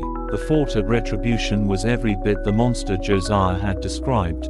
A hulking stone beast squatting on the cliffs, its guns pointed seaward, its walls crawling with red-coated mercenaries. Eleanor studied it through the spyglass from the Blackbird's crow's nest, the rising sun painting the stone the color of old blood. 3 days' sail from Halifax, and not a single friendly port between them to resupply. Josiah's crew numbered 30, Vaughan's garrison, at least 200. The numbers should have been terrifying. Instead, they made Eleanor's pulse sing. Lirienne's voice seemed to whisper in the wind, fair fights are for fools and martyrs. She climbed down to where Josiah waited, his first mate, the tattooed woman from Barcelona, already arguing over the chart table. Even if we could get past the guns, we'd never take the walls, the woman snapped. Not without an army. Josiah's fingers drummed the wood. What if we don't need to? His eyes met Eleanor's, the unspoken question hanging between them. She knew what he was asking, knew the risk. The pardon in her stays seemed to grow heavier. If they failed, the Thorne name died here. If they succeeded, she reached into her coat and tossed a folded page onto the table, a sketch from the Nemesis log they'd stolen in Halifax. Vaughan's grandfather built this place on his grandfather's bones. And look here, her finger stabbed at the faded drawing of the fort's underbelly. Sewers, for the prison level. Old forts all had them, conduits to wash away blood and filth. Josiah's breath caught. You're mad. It'll be crawling with rats and worse. Eleanor smiled. Exactly. The plan took shape like a storm cloud, a feigned attack at dusk to draw the garrison to the seaward walls while a small team, Eleanor, Josiah, and 2 others, slipped in through the reeking tunnels beneath. The goal wasn't the armory or the gold vaults, but the commander's quarters, where Vaughan kept his records. Cut the head off, Josiah murmured, tracing the route on the chart. The rest will crumble. The crew moved with quiet efficiency, readying grapnels and grenades, their faces set. No one spoke of the odds. No one needed to. As the sun dipped toward the horizon, painting the fort in fiery hues, Eleanor checked her weapons one last time, cutlass sharp, pistols loaded, the old Queen of Hearts card tucked into her boot for luck. Josiah appeared at her shoulder, his young face suddenly solemn. If we don't make it out, she didn't let him finish. We will. The lie tasted like salt and gunpowder. The Blackbird's guns roared on cue, the signal to attack. Somewhere ahead, in the fort's bowels, Vaughan would be waiting. And this time, the Hellcat's blood would finish what her grandmother started. Chapter 61. The sewers stank of death and damp, the stagnant water lapping at Eleanor's thighs as she waded through the gloom, the flickering lantern in Josiah's hand casting monstrous shadows on the slime-coated walls. Somewhere above, the Blackbird's cannons boomed, their thunder muted by layers of stone, but the real danger was closer, the scuttle of rat claws, the occasional drip of water that might not be water at all, the growing sense that the walls were pressing in. The tunnel branched unexpectedly, the left passage choked with debris. This way, whispered the Barcelona woman, Reyes, she'd called herself, her tattooed hands brushing a mark on the wall Eleanor hadn't noticed, a tiny, faded T scratched into the stone. A Thorne marker. Of course, Lirienne's people had been here before. The passage narrowed, then abruptly ended at a rusted grate. Through the bars, torchlight flickered, and voices. Vaughan's was unmistakable, cultured, cold, and utterly bored as he discussed shipping manifests with some underling. The dragon's cargo to be melted by week's end. And the prisoners. The underling's reply was too soft to hear, but Vaughan's chuckle raised the hairs on Eleanor's neck. Good. Hang one a day until the Thornes come for them. Let the crows feast. Josiah's grip on his knife turned his knuckles white. Reyes silently worked the grate's bolts, her picks making no sound. The moment the grate gave way, Eleanor was through, her cutlass a silver streak in the torchlight. The underling died before he could scream, Vaughan's fine coat tearing as he twisted away from her lunge. His face, God, he looked like his grandfather's portrait in the Nemesis log, all sharp bones and cruel mouth, registered shock, then fury. You. Eleanor didn't waste breath on words. Her next strike would have taken his head if he hadn't yanked a pistol from his desk. The shot went wide, shattering a lantern, but the explosion of flame forced her back. Vaughan was already moving, snatching a sword from the wall, his shout bringing running footsteps. Josiah and Reyes engaged the new threats at the door, their blades flashing, but Eleanor kept her focus on Vaughan.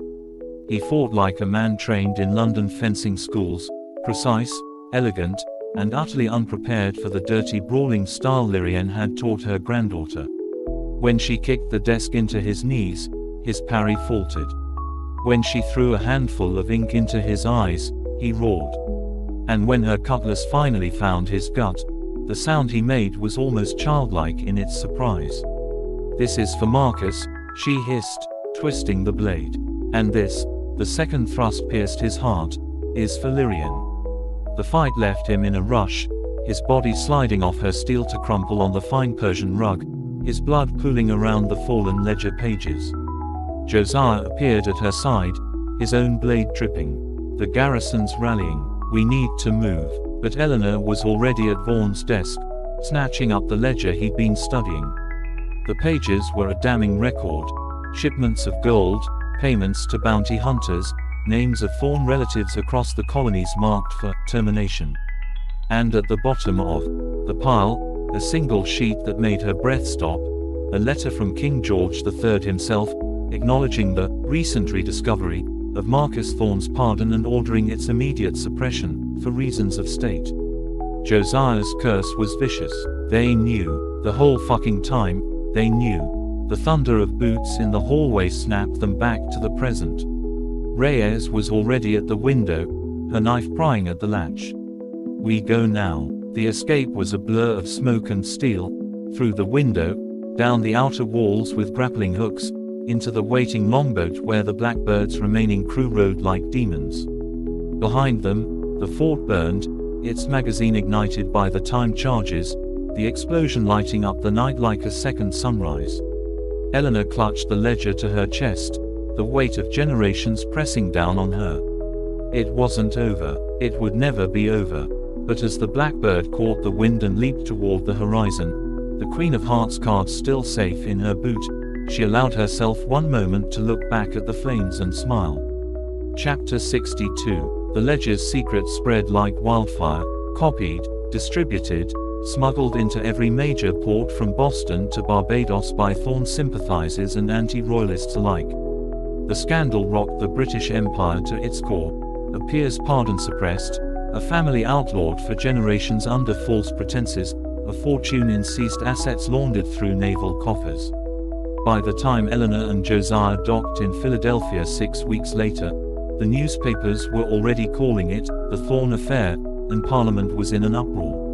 Marcusia met them at the docks, her politician's mask slipping just long enough to crush Eleanor in a breath-stealing hug. "You reckless, brilliant idiot," she whispered, her voice thick. The pardon, the real one, not Vaughan's copy, was safe in her keeping, its wax seal unbroken for 80 years. "What now?" Josiah asked as they sat in Marcusia's parlor that night, the windows shut against prying ears. The ledger lay on the table between them, its damning pages open for all to see. Marcusia's fingers traced the royal seal. "Now we make them pay." The lawsuit filed the next morning in the Pennsylvania courts was a masterpiece of legal vengeance, demanding restitution for the seized Thorne assets, compensation for decades of persecution, and most audaciously, a formal apology from the Crown. The British envoy spluttered, threatened, and finally offered a settlement so large it made even Josiah whistle. Eleanor took one look at the sum and laughed. "Tell them no." The envoy blinked. "Madam, this is more than generous. It's not about the money," she interrupted, leaning forward. "It's about the truth." The front page of the Pennsylvania Gazette the following morning said it all. Crown admits Thorne pardon suppressed, King's letter of apology to be read in Parliament. The victory should have tasted sweeter. But as Eleanor stood on the Philadelphia docks watching Josiah prepare the Blackbird for another voyage, this time to England, to oversee the restitution process, she felt only a quiet certainty. The Thornes were free at last. But the sea still called. And somewhere beyond the horizon, a ship with black sails waited. Josiah's grin was pure Thorne mischief as he tossed her the line. "Coming, Hellcat." Eleanor caught the rope without hesitation. The tide was rising, and the story, their story, wasn't over yet. Chapter 63. The Blackbird cut through the Atlantic swells like a blade, her hold heavy with not gold this time but something far more dangerous, proof. Eleanor stood at the rail as England's cliffs rose from the morning mist, the salt wind tugging at her hair, the weight of history pressing against her ribs. London was a festering wound of soot and noise, its streets teeming with beggars and nobles alike, its coffeehouses buzzing with the scandal Josiah had brought to their doorstep. The king's letter of apology had been read in Parliament, yes, but the Thornes wanted more: the return of every seized ship, every stolen acre, every penny of interest accrued over 80 years of injustice. The lawyers, a small army of them, paid from Marcus's political coffers, predicted a decade of litigation. Eleanor gave it 6 months. She'd seen the fear in the envoy's eyes. The crown couldn't afford another revolution, not with France breathing down the necks. Josiah, ever the pragmatist, had other plans. While the solicitors squabble, he said over breakfast at their rented townhouse, "We hunt." The ledgers from Retribution had contained more than financial records. They'd listed names. Collaborators, informants, the men who'd actually carried out Thorne's orders all those years ago. Most were dead, but a few. Eleanor's fingers tightened around her teacup. The ones who killed Daniel. Josiah's nod was grim. They won't hang for it. Not officially. The law moved too slowly for vengeance. But the streets of London stank of coal smoke and hypocrisy as Eleanor and Josiah moved through the shadows, their boots silent on the cobblestones, their weapons hidden beneath fine coats bought with the first installment of the Crown's reluctant reparations. The man they sought, Sir Edmund Hayes, former naval magistrate and the hand behind Daniel Thorne's execution in 62, lived in a townhouse off Fleet Street, its windows glowing with candlelight, its door guarded by a pair of burly footmen. Eleanor's fingers brushed the hilt of her cutlass, the steel cool against her skin. They hadn't come to kill him. Not yet. First, they wanted him to know why. The distraction was simple: a drunkard's brawl staged by Reyes and her Barcelona crewmates, their shouts and shoves drawing the guards away just long enough for Eleanor and Josiah to slip through the servants' entrance. The house was opulent in the way of all stolen wealth: gilded mirrors, imported carpets, a portrait of King George himself smirking down from the dining room wall. Hayes sat at his desk, his wig askew, his fingers stained with ink as he penned yet another letter denying compensation to some dead sailor's widow. He didn't look up when the door creaked open. "I said no interruptions." The words died as Eleanor's shadow fell across his paper. His face, florid with good living, went pale as curdled milk. "You." The name came out a whisper. "Hellcat's get." Eleanor smiled. It wasn't a nice smile. "Evening, Sir Edmund." Josiah closed the door softly behind them, his knife already in hand. "We've come to talk about Daniel Thorne." Chapter 64. Hayes broke faster than a rotten mast in a gale. The threat of exposure, of his meticulously hidden investments in the slave trade, of the bribes he'd taken from Thorne's grandfather, of the orders he'd signed condemning a dozen Thornes to the noose, loosened his tongue like cheap rum. He gave them names, dates, burial sites. By dawn, they had enough evidence to hang him twice over. Eleanor left him alive, but not unharmed. The brand she seared into his palm with his own fireplace poker was the same mark he'd ordered burned into Daniel's flesh the day before the hanging, AT for traitor. "Run," she advised as Josiah bound his wrists with the velvet cords of his own drapes. "The scandal will break by week's end. I'd hate to see what your friends do when they realize you've talked." The streets were waking as they slipped away, the first vendors setting up their stalls, the night's filth swirling in the gutters. Josiah's breath fogged in the cold air. Where next? Eleanor touched the list in her pocket, Hayes' confession, written in his own shaking hand. 12 names, 12 graves, 12 debts to be paid. North, to Scotland. The Blackbird was waiting at Tilbury, her hold already stocked for the voyage. Reyes met them at the gangplank, her tattooed arms crossed. "Well," Josiah tossed her Hayes' severed signet ring. "One down." The wind shifted, carrying the stench of the Thames and something else, the salt tang of the open sea. Somewhere beyond the horizon, the past waited, and the Thornes, at long last, were coming to collect. Chapter 65. The Highlands were a knife's edge of wind and rain, the roads little more than sheep tracks twisting through the heather. The croft where they found the second man on their list, Malcolm Caird, former naval surgeon turned country doctor, leaned against the hillside like a drunkard, its thatch rotting, its chimneys smoking feebly against the grey sky. He was older than Hayes, his hands gnarled with arthritis, his once sharp eyes milky with cataracts. But the pistol he leveled at Eleanor's chest when she stepped through his door was steady enough. "Knew you'd come," he rasped, the Scots burr thick in his voice. "Saw your face in my dreams these 20 years. Eleanor didn't reach for her cutlass. The man was half blind and shaking. "You poisoned Daniel Thorne's water the night before his hanging." A wet chuckle. "I, Vaughan's orders. Didn't want him talking at the gallows." His finger tightened on the trigger. "You here to return the favor?" Josiah moved first, his knife flashing in the firelight, but Eleanor was faster. Her boot kicked the gun aside just as it fired, the shot blowing a hole in the ceiling.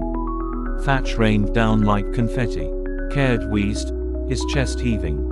"Do it, then." But Eleanor was already turning away. "You're not worth the steel."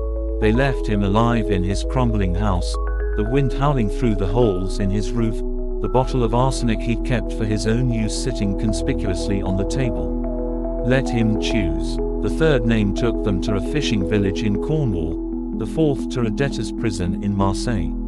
Each confrontation followed the same pattern: proof, confession, judgment.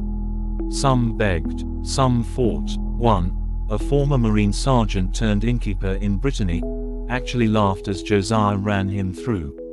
"Should have killed the whole damn bloodline when we had the chance," he spat through the blood. Eleanor wiped her blade on his apron.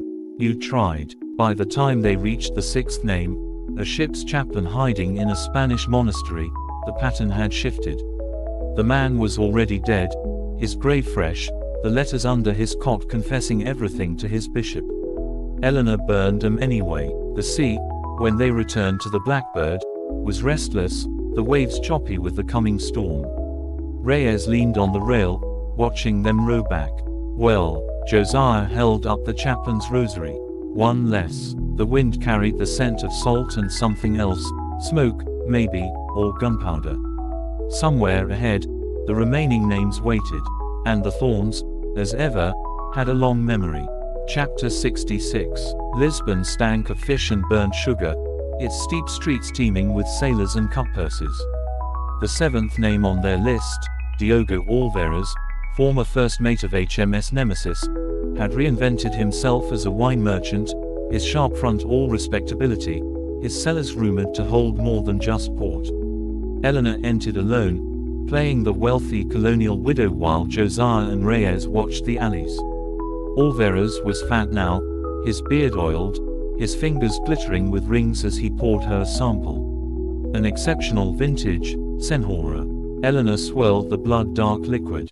"Like the vintage you stole from the Furies' hold in '62. The glass shattered on the floor. Alvarez's smile never wavered, but his hand crept toward the bell rope. "I don't know what you." She slammed his head into the cask, the wood cracking under the impact. "You took Daniel Thorne's ear as a trophy. Kept it in a jar on your desk." His eyes went wide. Recognition, then fear. Hellcat. The knife at his throat was a mere formality. He talked faster than Hayes had, babbling names, locations, the fate of the Furies' crew, most dead, a few sold to Barbary slavers. Eleanor listened, her face stone. When he ran out of words, she leaned close. "Where's the jar?" The cellar yielded its horrors without protest. A locked chest beneath the false floor, its contents a nightmare of souvenirs, buttons, teeth, a lock of hair still tied with a blue ribbon. Daniel's ear was the smallest item, preserved in cloudy alcohol. Josiah was silent as she tucked it into her coat. Reyes' knuckles whitened on her cutlass. Alvarez, sweating on his knees, clutched at Eleanor's skirts. "Mercy." The pistol shot echoed in the close space. Reyes lowered the smoking barrel, her face grim. That was mercy. They burned the shop on their way out, the flames reflected in 100 shattered bottles. The Blackbird waited, her sails hungry for wind. 8 names left, and the sea, ever patient, stretched before them. Chapter 67. The pattern held, Malta, where a retired boatswain's mate ran a brothel, Genoa, where a gunner had become a priest, Tunis, where a marine corporal served as executioner for the local bay. Each fell in turn, their sins unearthed, their fates sealed by their own hands or Eleanor's. The Blackbird's hold filled with trophies and evidence, her crew growing quieter with each port. It was in Alexandria, tracking the 11th name, that the trail twisted unexpectedly. The man they sought, Lieutenant Geoffrey Hartnell, last of Nemesis officers, wasn't hiding. He commanded a British frigate, the Dauntless, anchored proudly in the harbor. "We can't take a frigate," Reyes muttered as they watched from a cafe balcony. Josiah's grin was all teeth, not head-on. The plan was pure Thorne madness, a midnight approach in a stolen dhow, a grappling hook toss to the Dauntless chains, Eleanor and Josiah scaling the hull like spiders while Reyes' crew staged a distraction at the docks. The sentry never saw the knife that took him. Hartnell, when they burst into his cabin, was writing letters at his desk, his uniform crisp, his hair pomaded. He looked up calmly. "Took you long enough." Eleanor's cutlass pressed to his throat. "You knew we'd come." "Of course." His smile was chilling. "I left the trail for you." The confession unfolded like a poisoned flower. Hartnell had been Vaughan's puppet master, the one whispering in his ear, keeping the Thorne hunt alive long after the others had grown complacent. "You're a disease," he hissed, his composure cracking. "Your whole bloodline. The sea would be cleaner without you." Josiah's knife found his kidney before Eleanor could strike. "For Daniel," he whispered as Hartnell gasped. They left the Dauntless burning behind them, its magazine time to blow as their longboat reached the Blackbird. The explosion lit the harbor like daylight, the shockwave rocking the ships at anchor. One name remained, and it would lead him home. Chapter 68. Boston in autumn was a riot of color and crisp air, the docks bustling with traders unloading the season's last shipments before winter. The 12th name, Judge Elias Whitcomb, the man who'd signed the execution orders, had retired to a mansion on Beacon Hill, his reputation spotless, his grandchildren playing in his garden. Eleanor watched them through the iron gates, their laughter floating on the breeze. Josiah stood beside her, his face unreadable. "We could wait for nightfall." She shook her head. Some things needed daylight. Whitcomb received them in his study, his hands steady as he poured tea. "I wondered which of you would come." His eyes, sharp despite his age, flicked to Eleanor's cutlass. "I suppose you want me to beg." She set Daniel's ear on the desk between them. The preserved flesh gleamed dully. "I want you to look at it." For the first time, the old man faltered. His breath hitched. "That wasn't my doing. The order was." Josiah's voice was colder than the Atlantic. "You knew he was innocent." Whitcomb's fingers trembled around his teacup. "The law demanded." "The law." Eleanor laughed, the sound jagged. "You traded lives for Vaughan's gold." The confession, when it came, was anticlimactic. A sigh, a nod, a whispered plea for his family's safety. Eleanor left him the arsenic Caird had never used. "Choose." The children were still laughing in the garden as they walked away. Chapter 69. The Blackbird rode at anchor in the Charles River, her black sails furled, her crew restless. The ledgers and trophies were packed away, the last debt settled. Reyes leaned on the rail, watching the sunset. "What now?" Josiah looked to Eleanor. The horizon stretched endlessly before them, the sea whispering its old promises. Somewhere beyond it, new enemies waited, new battles. But for the first time in generations, the Thornes were free to choose. Eleanor touched the Queen of Hearts in her pocket, the edges worn soft as memory. "Now," she said, "we sail." And the Blackbird, eager as a live thing, leaped into the wind. Chapter 70. The sea stretched before them like an unbroken promise, the Blackbird ***'s prow cutting through the waves as the last of the Thornes' enemies faded into memory. The ledgers were closed, the debts paid in full, but the ocean had never cared for human reckonings, it only ever asked one question: what next? Eleanor stood at the rail, the salt wind tugging at her hair, the weight of the past lighter now but not gone, not ever gone. Josiah joined her, his shoulder brushing hers, his gaze fixed on the horizon where the sun bled into the water. "You thinking what I'm thinking?" She didn't need to answer.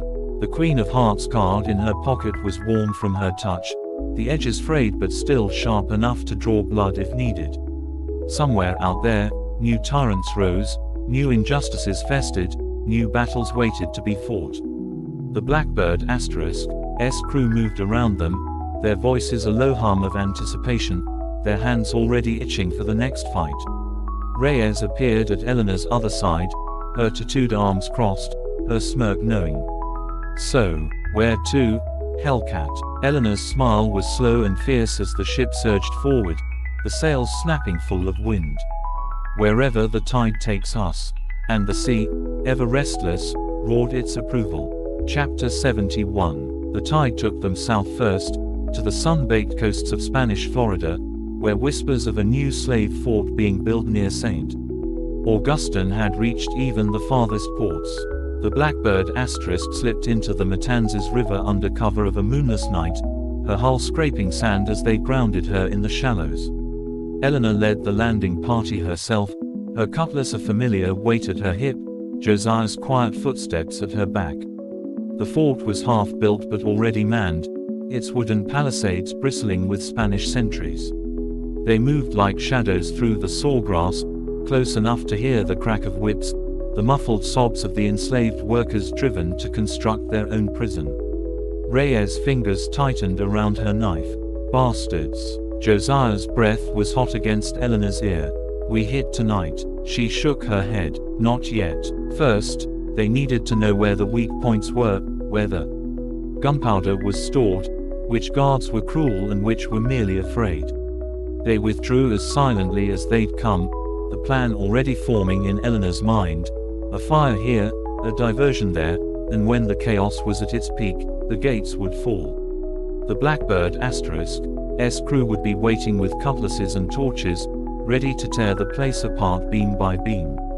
Back aboard ship, as the first light of dawn pinked the sky, Eleanor unrolled the stolen fort plans across the chart table. Josiah's knife pinned one corner, Reyes' pistol the other. The crew crowded close, their faces grim in the lantern light. Eleanor traced the route to the powder magazine with a calloused finger. "Here's where we start." The rebellion would begin at midnight, and by dawn, another fortress of tyranny would be ashes. Chapter 72. The fire took faster than expected, the dry timber of the unfinished walls going up like kindling as the Blackbird ***'s crew surged through the smoke, their blades flashing in the hellish glow. Eleanor fought her way to the slave pens, her cutlass making short work of the locks, her voice cutting through the chaos. "To the river, run." The prisoners didn't need telling twice. Men, women, even children scrambled for freedom, their bare feet slapping against the hot sand as Reyes and her team guided them to the waiting boats. Josiah was already at the powder magazine, his fuse lit, his grin visible even through the soot. Going up, the explosion shook the ground like a minor earthquake, the concussion knocking Eleanor to her knees as the heart of the fort disintegrated in a fireball. The Spanish soldiers, what few remained, threw down their weapons and fled into the night. By dawn, the Blackbird * was miles down the coast, her decks crowded with the freed, her holds stuffed with stolen muskets and the fort's payroll. The youngest of the rescued, a boy no older than 6, clung to Eleanor's leg, his eyes wide with awe. "Are you an angel?" She ruffled his hair, her laugh rough with smoke and exhaustion. "No, lad, just a thorn." The sea stretched ahead, endless and wild. Somewhere out there, another fight waited, and the Blackbird ***, her sails black against the rising sun, was more than ready. Chapter 73. The years unspooled like a well-worn rope, each frayed end leading to a new battle, a new shore. The Blackbird * became a legend, not just a ship, but a symbol, a name whispered in the holds of slave galleys and the taverns of free ports alike. Eleanor's hair went fully white, her joints ached in the damp, but her aim never faltered. Josiah took a musket ball to the shoulder in a skirmish off Martinique and joked it was the first time he'd ever been late to anything. Reyes found love with a fiery maroon warrior in the Blue Mountains and left the ship with a promise to return if ever called. And the freed boy from St. Augustine, now a young man called Mateo, took over as first mate, his voice ringing clear over the gun decks when the fighting turned hot. The world changed around them, nations rose and fell, revolutions flared and faded, but the sea remained, and so did the Thornes. On Eleanor's 65th birthday, as the Blackbird * lay anchored off a deserted quay in the Bahamas, Josiah pressed a new playing card into her hand, the Queen of Hearts, fresh from some Boston print shop, its edges still crisp. For when the old one wears out, he said, his own hair more silver than black now.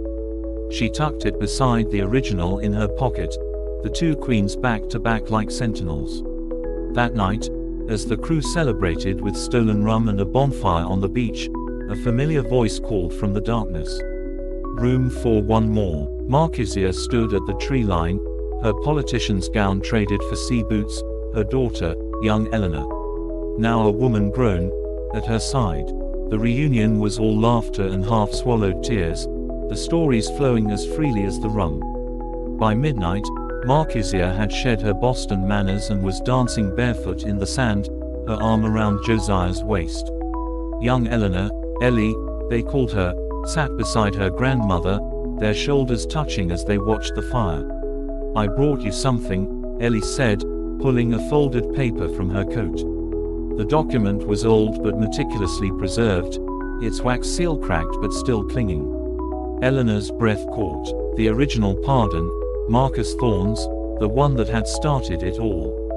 "Thought it belonged with you," Ellie murmured. The firelight danced over the parchment, the words still legible after all these years. Asterisk, hereby grant full pardon and title. Asterisk, Eleanor folded it carefully, tucking it into her coat beside the Queen's. Some things were worth keeping.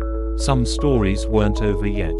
Chapter 74. The Blackbird *''s final battle came off the coast of Hispaniola, where a British frigate, the Retribution II, no less, caught them in a squall.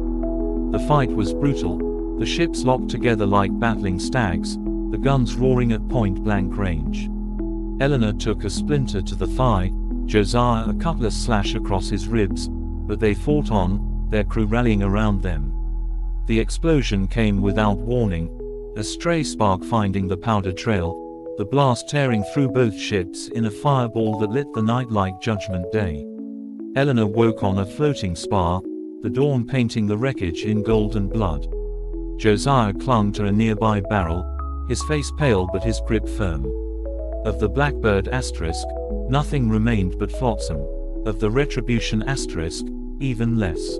They drifted for 2 days before a fishing sloop found them, its crew crossing themselves at the sight of the burned but still breathing legends in their nets. The fisherman's hut where they recovered stank of brine and cod, but the bed was soft and the rum plentiful. Josiah's ribs knit slowly, his cough lingering like an unwelcome guest. Eleanor's leg festered, then healed, leaving a scar to match the one on her palm. By the time they could stand without swaying, the world had moved on, new ships, new wars, new tyrants to topple. Josiah limped to the window, watching the gulls wheel over the harbor. "Think we're too old for this."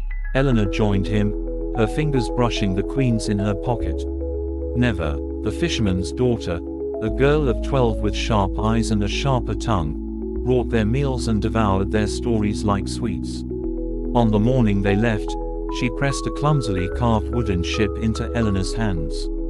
"For your next voyage." The Blackbird *''s replacement was a sleek schooner stolen from a corrupt Portuguese merchant, her holds already packed with arms, her crew a mix of grizzled veterans and fresh-faced rebels. They christened her Hellcat's Revenge *, though the old hands still called her Blackbird * in their hearts. As the sails caught the wind, Eleanor stood at the prow, the wooden toy ship tucked safely in her coat. Behind her, Josiah bellowed orders, his voice still strong despite the cough. Ahead, the sea stretched endless and untamed. Somewhere beyond the horizon, the next fight waited, and the Thornes, as ever, were ready. Chapter 75. The years blurred like the weight behind a ship, the Hellcat's revenge * carving her name into history one battle at a time. Eleanor's hands grew more gnarled, her steps slower, but her glare could still freeze a mutineer mid-swing. Josiah's hair went fully white, his shoulders slightly stooped, but his knife hand remained steady as ever. They chased slavers from the African coast, burned pirate havens in the Keys, even, in a moment of poetic justice, sank a Spanish treasure galleon carrying the very gold that had once funded Vaughan's hunts. The legend grew, as legends do, until no one could separate fact from fiction. Did Eleanor really kill a man with a playing card? Did Josiah truly outdrink the devil in a Havana tavern? The truth mattered less than the stories, and the stories kept them free. On a calm evening in what might have been 1803, neither of them kept track anymore. They anchored off a deserted quay in the windwards, the crew ashore roasting a wild pig, the rum flowing like water. Josiah handed Eleanor a fresh bottle, his grin lopsided. To another year of cheating death. She clinked her bottle against his, the sound lost in the crash of the surf. To the sea. The fire burned low, the stars wheeled overhead, and somewhere beyond the horizon, a new generation of Thornes, Ellie's children, perhaps, or some long-lost branch of the family, took up the fight. But for now, for this moment, there was just the two of them, the endless sea, and the knowledge that they'd done what they set out to do. The tide rose, the Hellcat's revenge * rocked gently at anchor, and the story, always the story, rolled on. Chapter 76. The bottle of rum was nearly empty when the first shot rang out across the beach, splintering the log beside Eleanor's head. She rolled into the sand with a curse, her hand already closing around the butt of her pistol as Josiah dove for cover behind the smoldering remains of the bonfire. The night erupted into chaos, shouts, the metallic rasp of cutlasses being drawn, the panicked scattering of the crew as musket fire peppered the treeline. A voice bellowed from the darkness, thick with a French accent, "On your knees, Thornes. The Republic has a price on your heads." Eleanor spat sand and grinned. The French now. It seemed their reputation had outlived even the British Empire. Josiah's knife took the first soldier through the throat as he burst from the bushes, his blue coat bright in the firelight. Eleanor's pistol dropped the second before he could level his musket. The crew, well-trained and half-drunk but never unprepared, rallied with cutlasses and boarding axes, the drunken laughter turning to battle cries as they met the ambush head-on. The fight was short and brutal. These were fresh conscripts, not Marines, their hands shaking as they fumbled with their bayonets. When the last one fell, Eleanor wiped her blade on his coat and turned to Josiah. "Since when does France care about us?" He pried a folded wanted poster from the dead officer's grip, a crude woodcut of their faces beneath the words * enemies of the revolution. * Reyes, panting from the skirmish, let out a bark of laughter. Murd, we're too old to be enemies of the state. Josiah's grin was feral as he crumpled the poster. Then let's remind them why they fear us. The Hellcat's revenge * weighed anchor before dawn, her course set for Martinique, where rumor placed a French prison ship packed with enemies of liberty. Eleanor stood at the rail, the Queen of Hearts card flipping through her fingers like a living thing. Somewhere ahead, another fight waited, and the Thornes, as ever, were happy to oblige. Chapter 77. The prison ship * Liberté * stank of despair and dysentery, her hull rocking sluggishly in the sweltering Martinique harbor. Eleanor watched her through the spyglass from the deck of a stolen fishing smack, her face smeared with soot, her clothes reeking of the gutted cod piled around her feet. The disguise was crude but effective, just another Creole fishwife bringing the day's catch to the garrison. Beside her, Josiah adjusted the filthy slouch of his hat, his once fine coat now ragged enough to pass for a dockworker's. 3 guards at the gangplank, he murmured. 6 more patrolling the deck. The prisoners are below, hatches barred from the outside. Eleanor nodded, her eyes tracking the rhythm of the patrols. The plan was simple: smuggle in weapons with the fish barrels, wait for the distraction Reyes would provide at the harbor master's office, then hit hard and fast. The keys to the chains would be in the captain's quarters. The prisoners, Jacobins who'd fallen out of favor, mixed with a handful of actual criminals, would have to choose their own fate once freed. The sun was a hammer on their backs as they trudged up the gangplank, the guards barely glancing at them as they waved the fishmongers through. The hold was a nightmare of groaning timbers and moaning men, the air thick with the stench of unwashed flesh and waste. Eleanor pretended to fumble with a barrel lid as Josiah slipped a file to the nearest prisoner, a skeletal man with the shoulders of a blacksmith. For the locks, he breathed. The man's eyes gleamed in the gloom. The explosion, when it came, shook the entire dock. Reyes had outdone herself. The harbor master's office was a fireball, the shouts of panicked soldiers echoing across the water. Eleanor threw off her disguise, the pistols in her sash coming up to take out the two guards rushing below decks. Josiah was already at the hatches, his stolen keys jangling as he threw them open. Now or never, Mies Amos.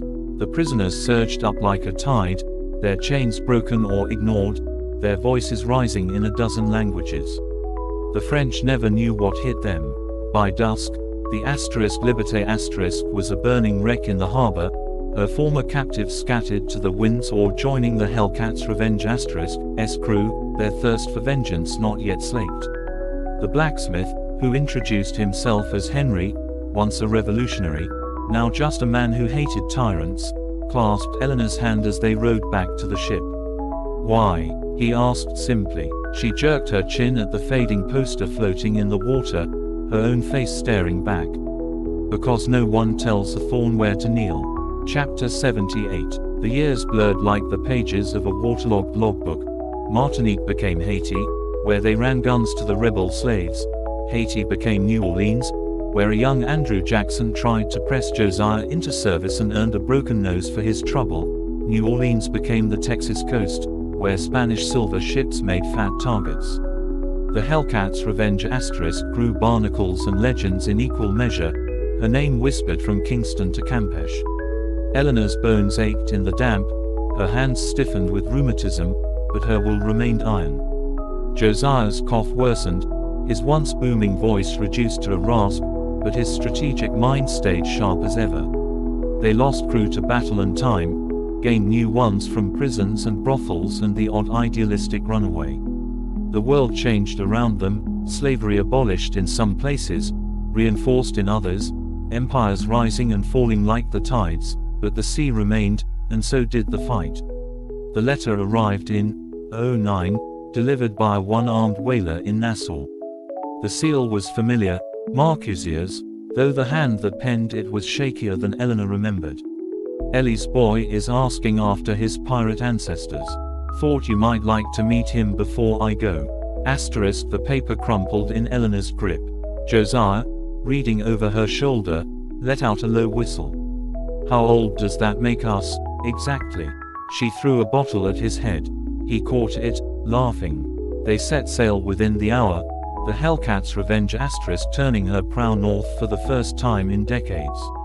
Boston had grown, new buildings, new money, new faces, but the old Thorne house still stood on the hill, its shutters peeling but its bones solid. Marcusia met them on the porch, her hair white as sea foam, her spine straight as a mast. "Took you long enough." The boy, James, named for some long-dead ancestor, was 12, freckled, and trying desperately not to gawk at the cutlass on Eleanor's hip. "Are you really the Hellcat?" She ruffled his hair, the gesture awkward but not unkind. "Depends who's asking." That night, as the adults drank aged rum and traded lies by the fire, the boy crept downstairs, a bundle clutched in his hands. "I want to show you something." The cloth fell away to reveal a wooden box, its lid carved with a familiar name, LT. Inside lay a collection of treasures, a tarnished silver button, a lock of dark hair tied with ribbon, a miniature of a woman who looked like Eleanor in her youth. And at the bottom, wrapped in oilskin, a logbook. "If you're reading this, Hellcat's blood." Eleanor's breath caught. The boy's eyes shone in the firelight. "Great-grandmother Lirienne's. Dad said it's yours now." The past and present collided in her chest like broadsides. Josiah's hand found hers, his grip still strong despite the years. Outside, the wind shifted, carrying the scent of salt and something else, the faintest whisper of black sails on the horizon. Chapter 79. The Hellcat's Revenge sailed at dawn, her hold stocked with fresh powder, her crew bolstered by a dozen of Marcus's disreputable connections, including, to everyone's surprise, young James, who'd smuggled himself aboard in a barrel of salt pork. Eleanor hauled him out by the scruff of his neck, her glare undercut by the twitch at the corner of her mouth. "You'll puke your guts out before we clear the harbor."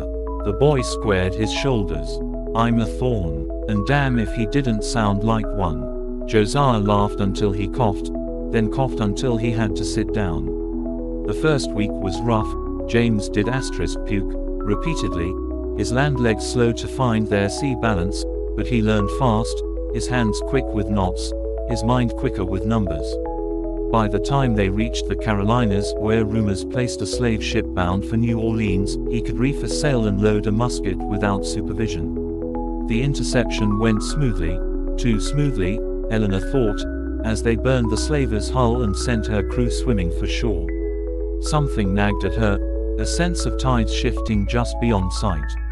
The answer came off the coast of Florida, where a sleek brig flying Spanish colors hailed them with an unexpected signal, 3 lanterns, then 2, then 3 again. The old Blackbird code. The captain who came aboard was young, dark-eyed, and bearing a name that made Josiah spit his rum over the rail, Thorne. But not the Thornes they'd known. This one was the bastard son of a Spanish noblewoman and the last Thorne heir, raised in exile after his father's disgrace. And he had a proposition. "There's a fleet gathering in Havana," he said, his accent more Madrid than London. "British, Spanish, even a few American ships. They mean to end piracy in these waters once and for all." Eleanor studied him over the rim of her cup. "And you're warning us because?" His smile was all teeth. "Because my father died in a British prison. And I find I share your dislike for empires." The plan was madness. A preemptive strike on Havana's naval yards, using Vaughan's forged orders to get the Hellcat's Revenge inside the harbor. Josiah leaned back, his chair creaking. "You realize we've no reason to trust you." Vaughan shrugged. "I'll give you my ship as collateral." The silence stretched. James, forgotten in the corner, spoke for the first time. "We should do it." Everyone turned. The boy's face was pale but set. "If we don't stop them, who will?" Eleanor looked at Josiah. He nodded once. The old fire lit in her chest, familiar as the tide. "Then we sail at dawn." Chapter 80. Havana burned like the gates of hell. The naval yards a roaring inferno as the Hellcat's Revenge and Vaughan's brig Sangre fought their way back to open water. The plan had worked, mostly. The powder stores had blown on schedule, taking half the fleet with them, but the alarm had been raised too soon, trapping them in the harbor. Now, as the Spanish fort's cannons found their range, the Revenge S foremast splintered under a direct hit, her sails collapsing like wounded birds. Vaughan, his shirt sleeve dark with blood, shouted across the narrowing gap between the ships, "Abandon her. We'll cover you." Josiah was already herding the crew into the longboats, his voice raw with command. Eleanor hesitated. A lifetime of battles, and she'd never once left a ship to die. James tugged at her arm. "Grandmother, please." The end, when it came, was mercifully quick, a well-placed shot to the Revenge S powder magazine, the explosion lighting the night as the longboats rode like mad for the Sangre S shelter. Eleanor watched her ship die from the brig's deck, her hands gripping the rail until her knuckles cracked. Vaughan appeared at her shoulder, his face unreadable. "She went well." The words were inadequate, but the respect in them was real. Josiah coughed into his sleeve, a wet, ugly sound. "Now what, Hellcat?" The crew watched her, their faces soot-streaked and expectant. James stood at her side, his chin high. The sea stretched before them, endless and wild. Eleanor touched the Queen of Hearts in her pocket, the edges worn smooth as beach glass. Somewhere ahead, another fight waited, and the Thornes, as ever, would meet it head-on.